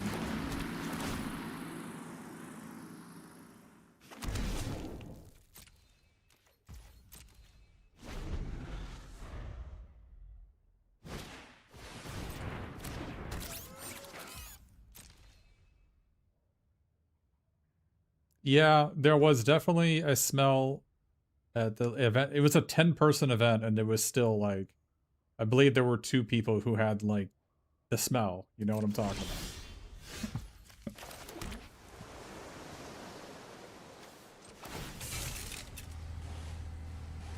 about. You're just like, really, man?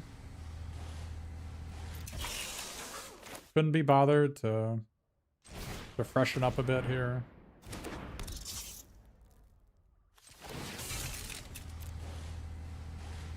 The Collector Musk.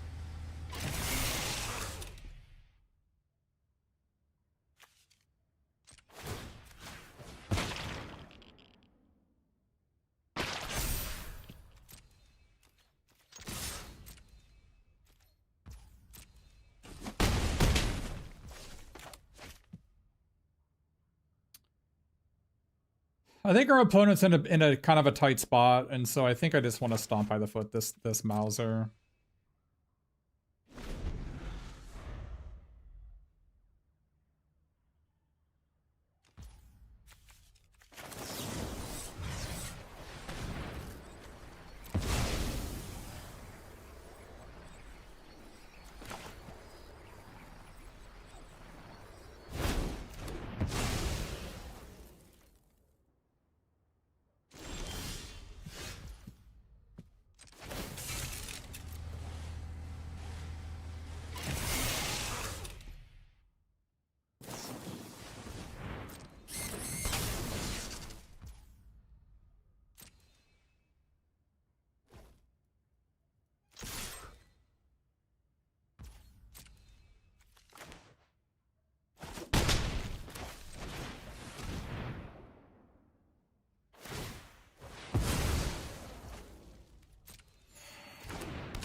Is this too greedy? I guess that's too greedy.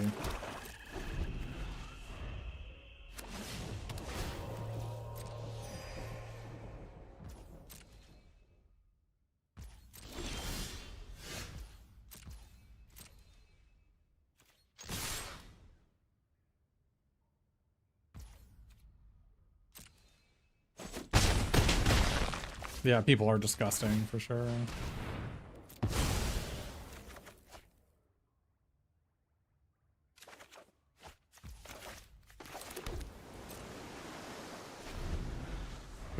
Saving that surveillance cam for next game, I guess. I have not seen this card do anything. I don't think it's a card you should have in your deck, unless you're a really bad white-red deck.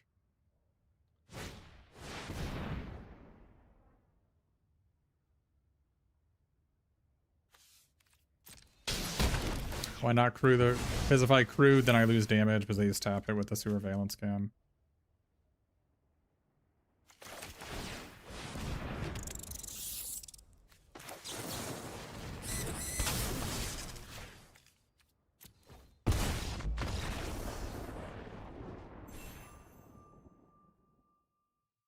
I just do strictly less damage if I crew. I attack for... I have a 3/3, a 2/2, and a 1/3, and a blimp. They have a surveillance cam. If I tap the 2/2 to crew the blimp, they tap the blimp. So they take 4. The way I played it, they take 6.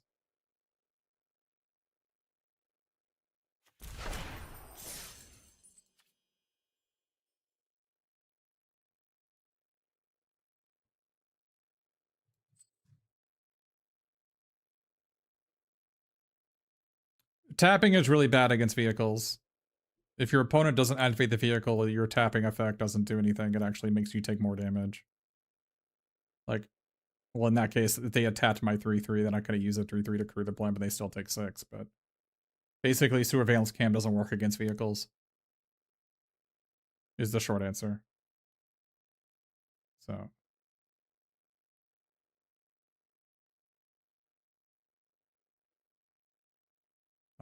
I know there is nothing really. I don't.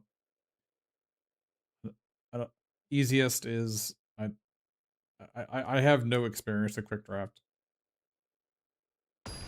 so I don't think easiest is maybe what you should be optimizing for. I think you should be optimizing for fun and learning and whatever makes you want to keep on playing. Is this a mole? I mean, I can't play any of these cards. I'm on the play. Maybe I'll draw some trinkets, play my Krang, and then play Armored Con on turn 8. Kind of a bad hand. So. I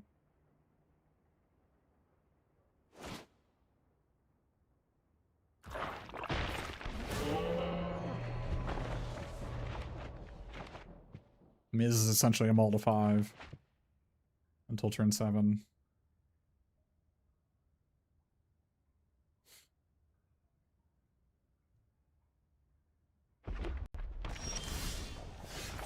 Okay. We have a plan.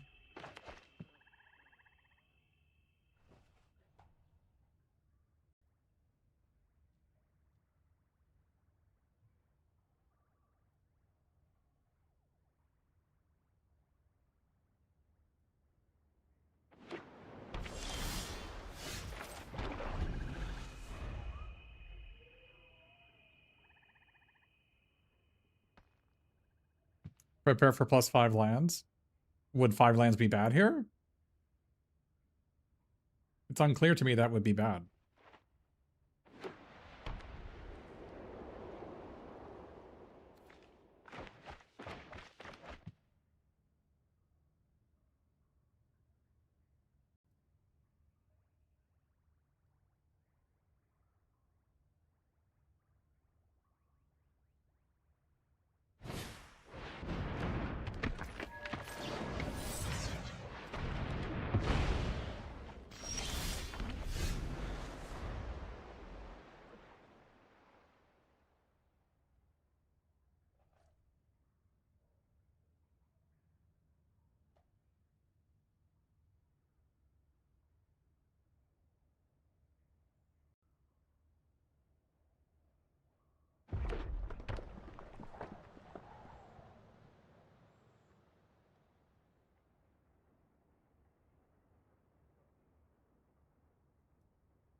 Where were you last turn?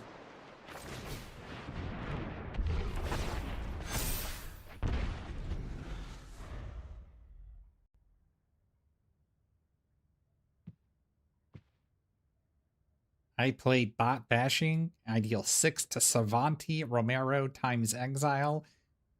Its toughness is less than or equal to the damage on it, and so it is placed into the graveyard as a state-based action. However, Bot Bashing has additional text that says when this creature would die this turn, instead exile it. Now, because this creature is dying, you instead of putting it in the graveyard, you put it into the exile zone. I then attack you for 1 damage. Your life total is now 19. Because I played 1 spell this turn, I draw 1 card with April O'Neil Hacktivist with its end of turn ability.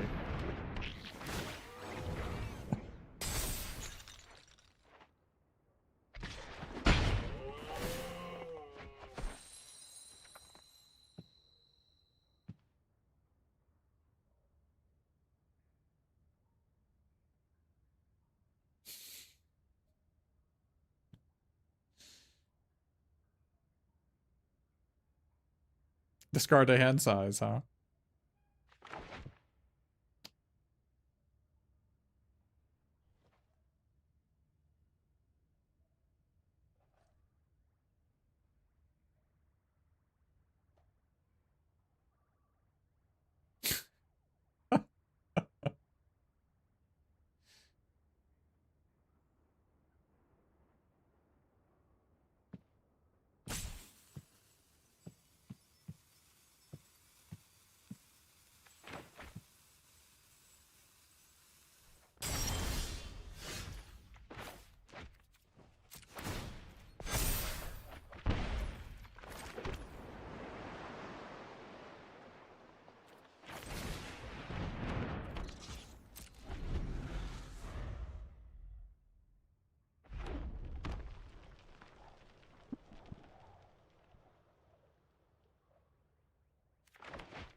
I can kill him in response, and then my guy stays around. I go to 16, I go to 13, and next turn I go to 9. I go to 8. Next turn I go to 7, I go to 6.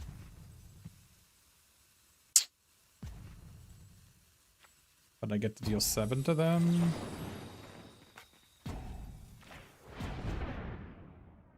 You're saying I wanted to, like, restart the Savanti? Yeah. That's an interesting idea.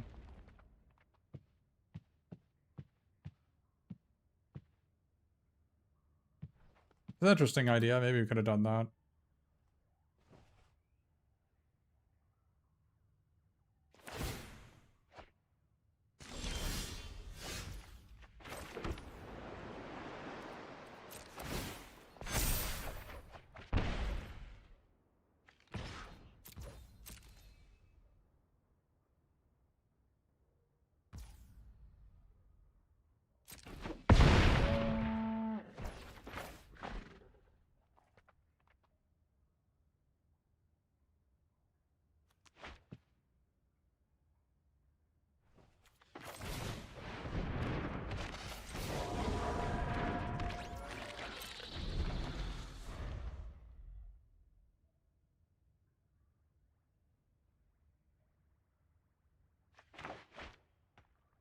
I could have used this to draw an extra card, but obviously I don't need to draw extra cards this hand.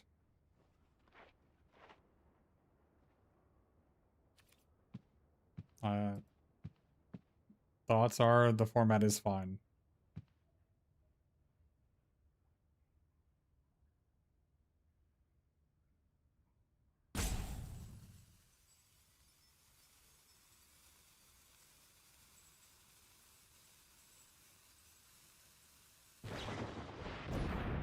Thanks.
I don't think there's really a reason not to wait till my opponent's turn to cast this.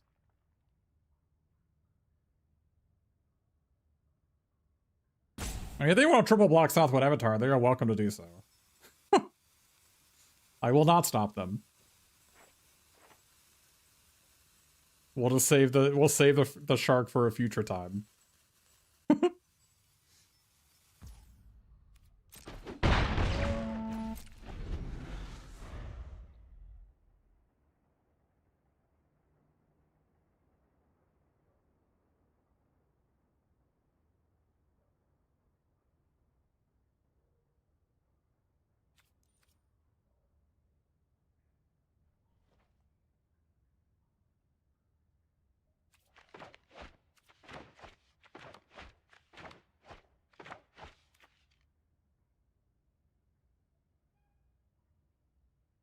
I must admit, the laugh from Krang is actually quite good. The cackle, like maniacal cackle.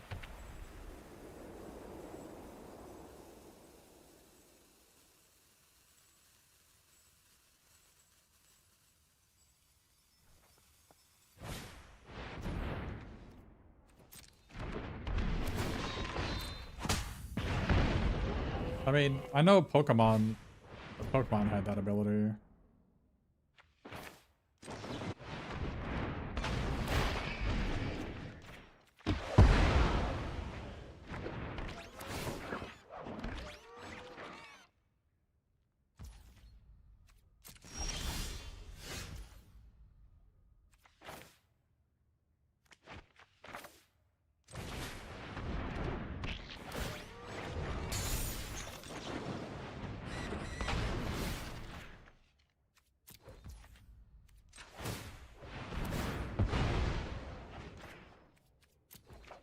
I'm a taker of actions. Let it be known that actions were taken.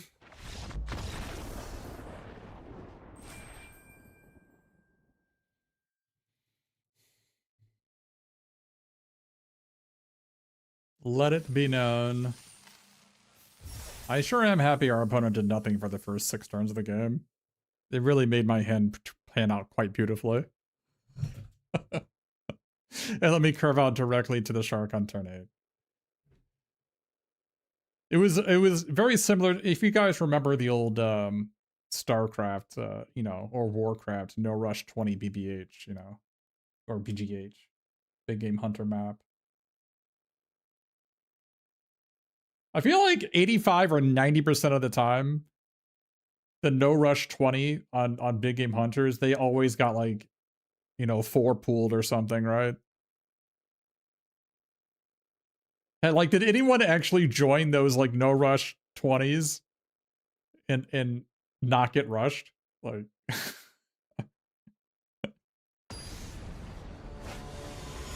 people just loved big game hunters with it was a modified map that had basically infinite minerals and Vespene gas in all the locations. So because people hated like expanding and they just wanted to sit in their base and like level up to max level carriers or battle cruisers and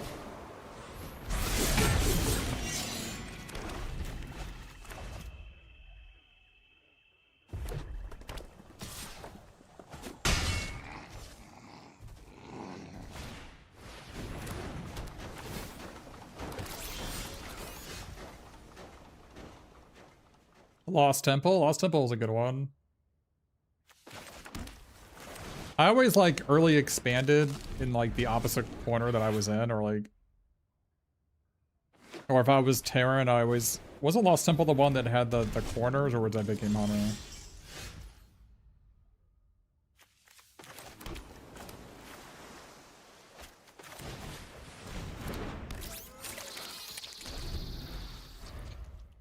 Warcraft 3. I spent my 20s playing Warcraft 3.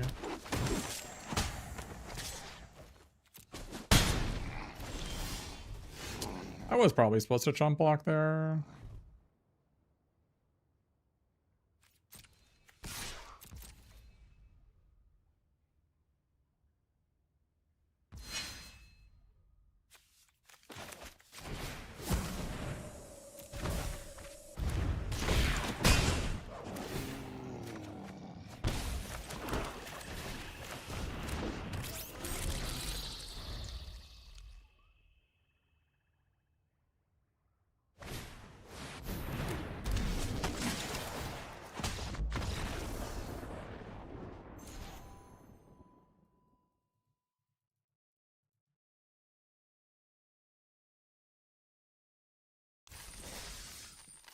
That's how you play Boros, ladies and gentlemen. You're on the play, curve out perfectly 1 through 4, or 1 through 5 with Mutanimals and Neutrinos, and your opponent is mana screwed. That's the way Boros wins.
Blocking was certainly a choice there.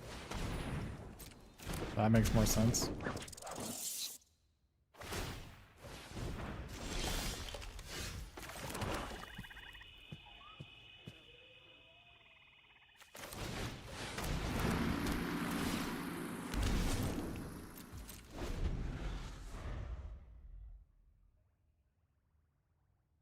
Yeah, Mind Transfer Protocol is one of my favorite cards in the set.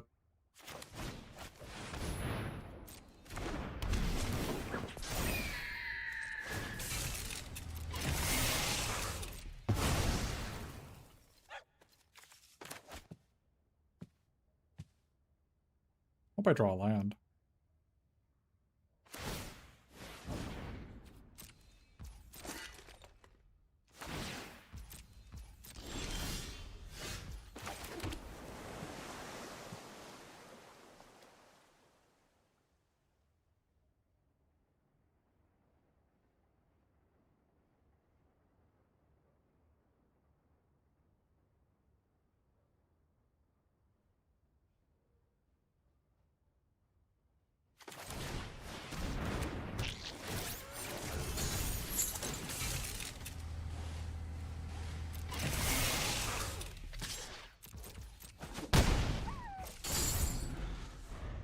I totally meant to play that. It's fine.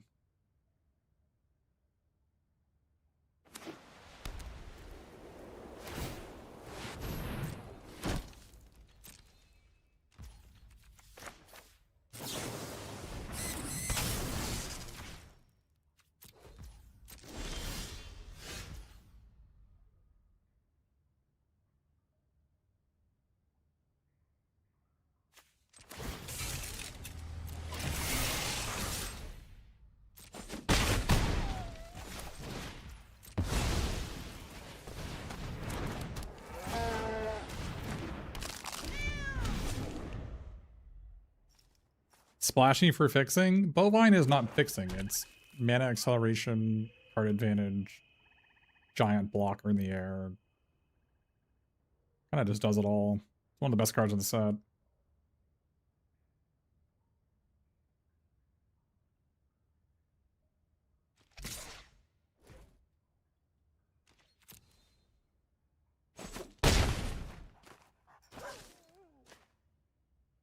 I was ranked 50 earlier, so to try to poke fun at me by referencing my rank is kind of a silly thing to be doing, I think.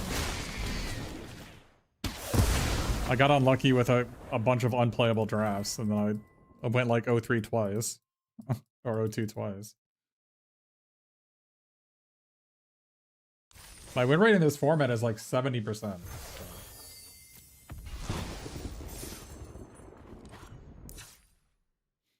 Yeah, I mean, I first picked Aragon, got past Savanti, and that was the deck, so.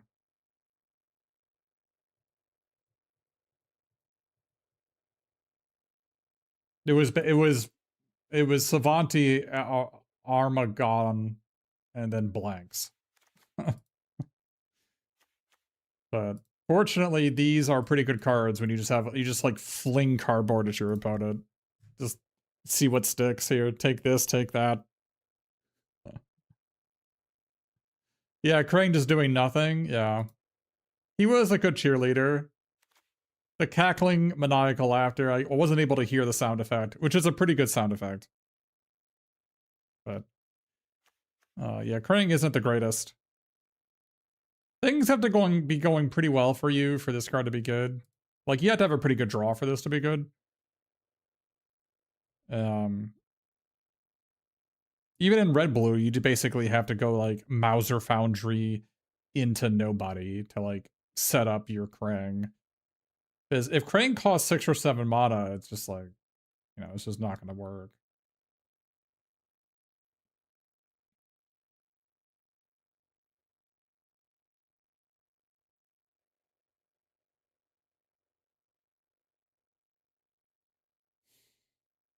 I mean, yeah, maybe Krang was worse than, like, a Bebop in this deck. I don't know. I don't think it really matters.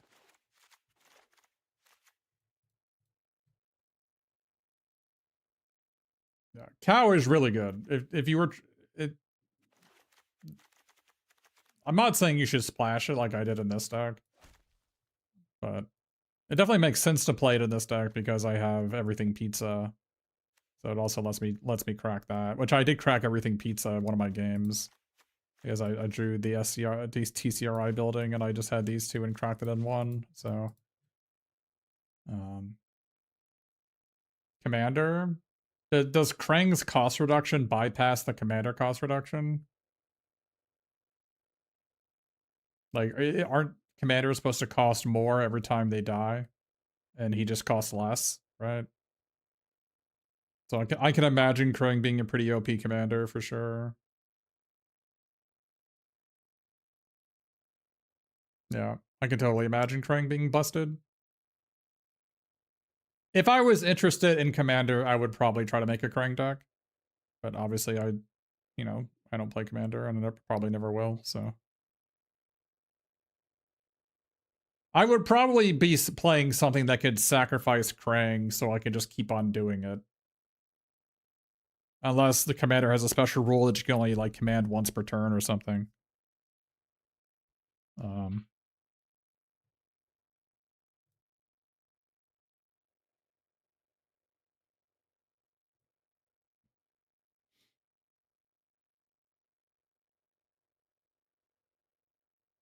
I'm sure there's a lot of infinite combos you can do with Krang.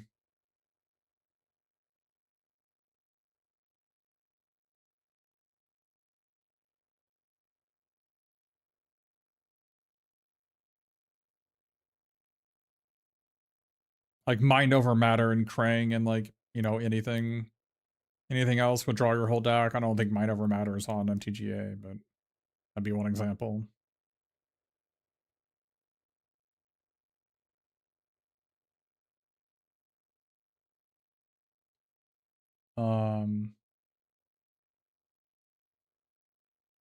Yeah, I don't know.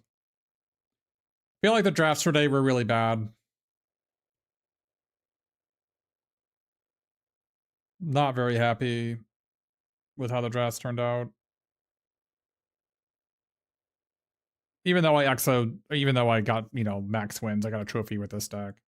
I mean, let me see what my win rate is. I think before today it might have been close to 70%. Let me see what it is now. Oh, I'm sorry. Because of the O2s I did earlier today, it's now down to 69.4%. Streamer lies! Lies to make himself look good. Yeah, well.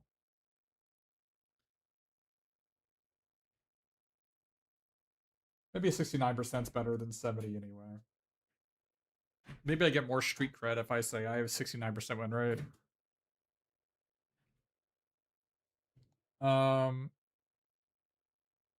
Yeah, I prefer pick 2 to pick 1 just because the drafts take about 40% as long to do. Like, the draft portion itself, instead of taking almost 20 minutes, it takes like 8 to 10. And then the game, the event itself, instead of taking an hour to hour and a half, it takes like 30 to 40 minutes. So I like the drafting portion is, to me, maybe a more fun than the actual gameplay a lot of the time, especially when you're trying to learn the format. And so I think pick 2 is better for that. But like, there isn't a more official way or like than to draft, because there are no competitive events for this particular set. So the competitive event is whatever you feel like playing. So I also like that you break even going 2 and 2 in this. Like, between the cards you open and the pack you get, it's like it's 900 gems to enter the event, and you get like 860 to 900 back if you go 2 and 2. So I don't know. I don't know what the other draft payouts are, but to me that makes it so it's quick, it's easy, and it doesn't break the bank. So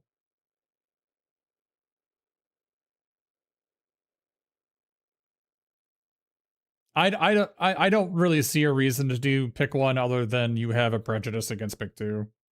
But I don't know.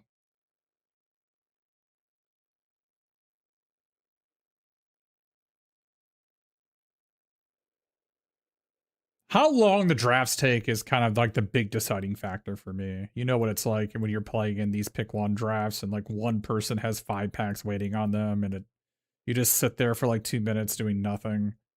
Like, that doesn't happen in pick 2. So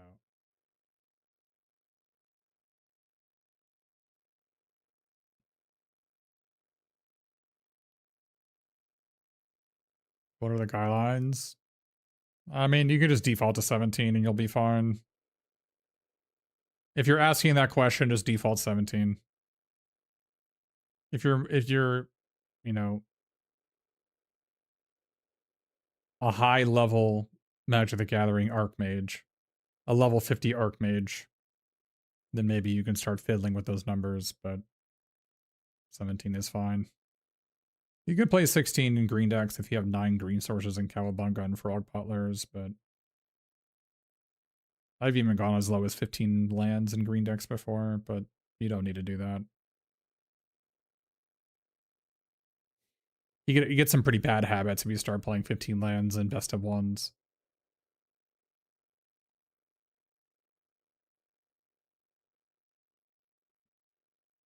But yeah, you see me, you know, if you want to look at my backlog of 90 hours of TMNT, You'll notice I call a lot of cards unplayable because they, in my opinion, they are. I know somebody will say in chat, but what about this scenario? If you can think about that scenario, then my advice is not for you. So, like, I think that, like, for instance, Raphael's technique is like pretty clearly unplayable, right? Like Donatello's technique, even though it's an uncommon, is like pretty clearly unplayable. You should not ever have this card in your deck.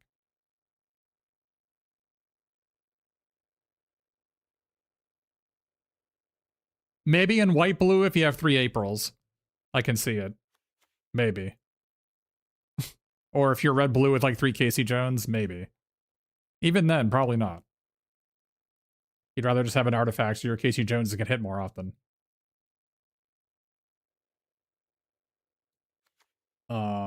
Like this guy, you should basically not have this card in your deck unless you have Armor God. I could have played it in this deck over Tunnel Rats, but Tunnel Rats actually won me the game, so I sacked it to my kitty and brought it back.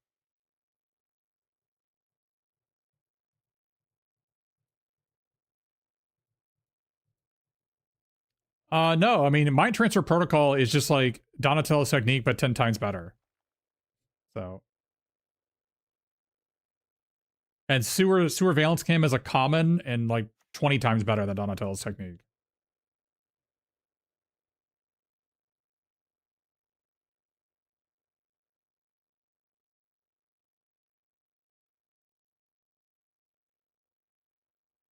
Yeah.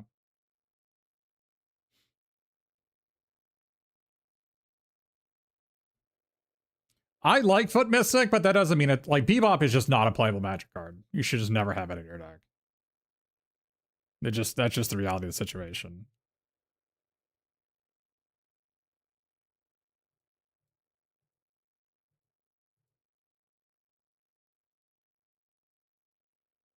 Like Tunnel Rats and Utrom Scientist are conditional. Krang is conditional. I think this card is generally pretty bad. Outside of the very best red blue decks, this card is probably pretty bad.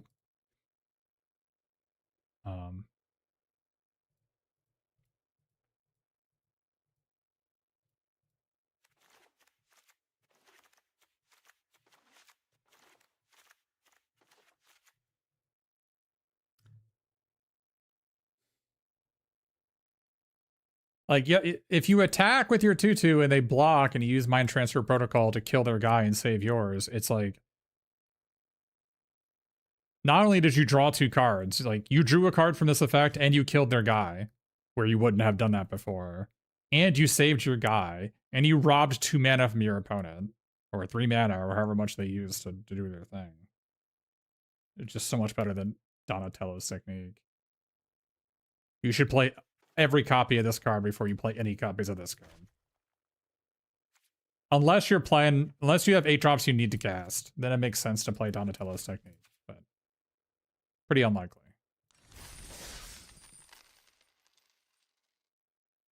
All right. That's gonna be it for me for Magic for today. I'm gonna switch over to some Dragon Quest 7. I haven't been fiending to play that one. I'm gonna be done with this set after next weekend, after the qualifier, and then we'll probably have a couple weeks to do some non-Magic games. I'm guessing. I don't know until the next set comes out.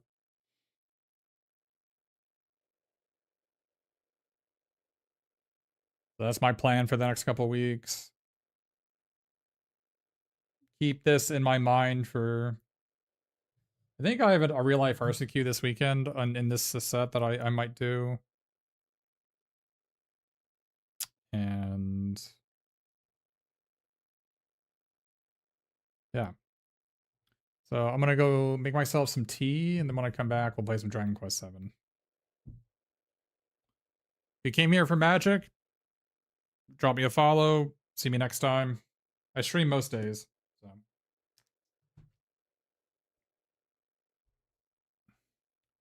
I'm gonna go make some tea.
Yeah, I'm about halfway through Dragon Quest 7, I think. Almost halfway through. I think. I'm not sure. All right.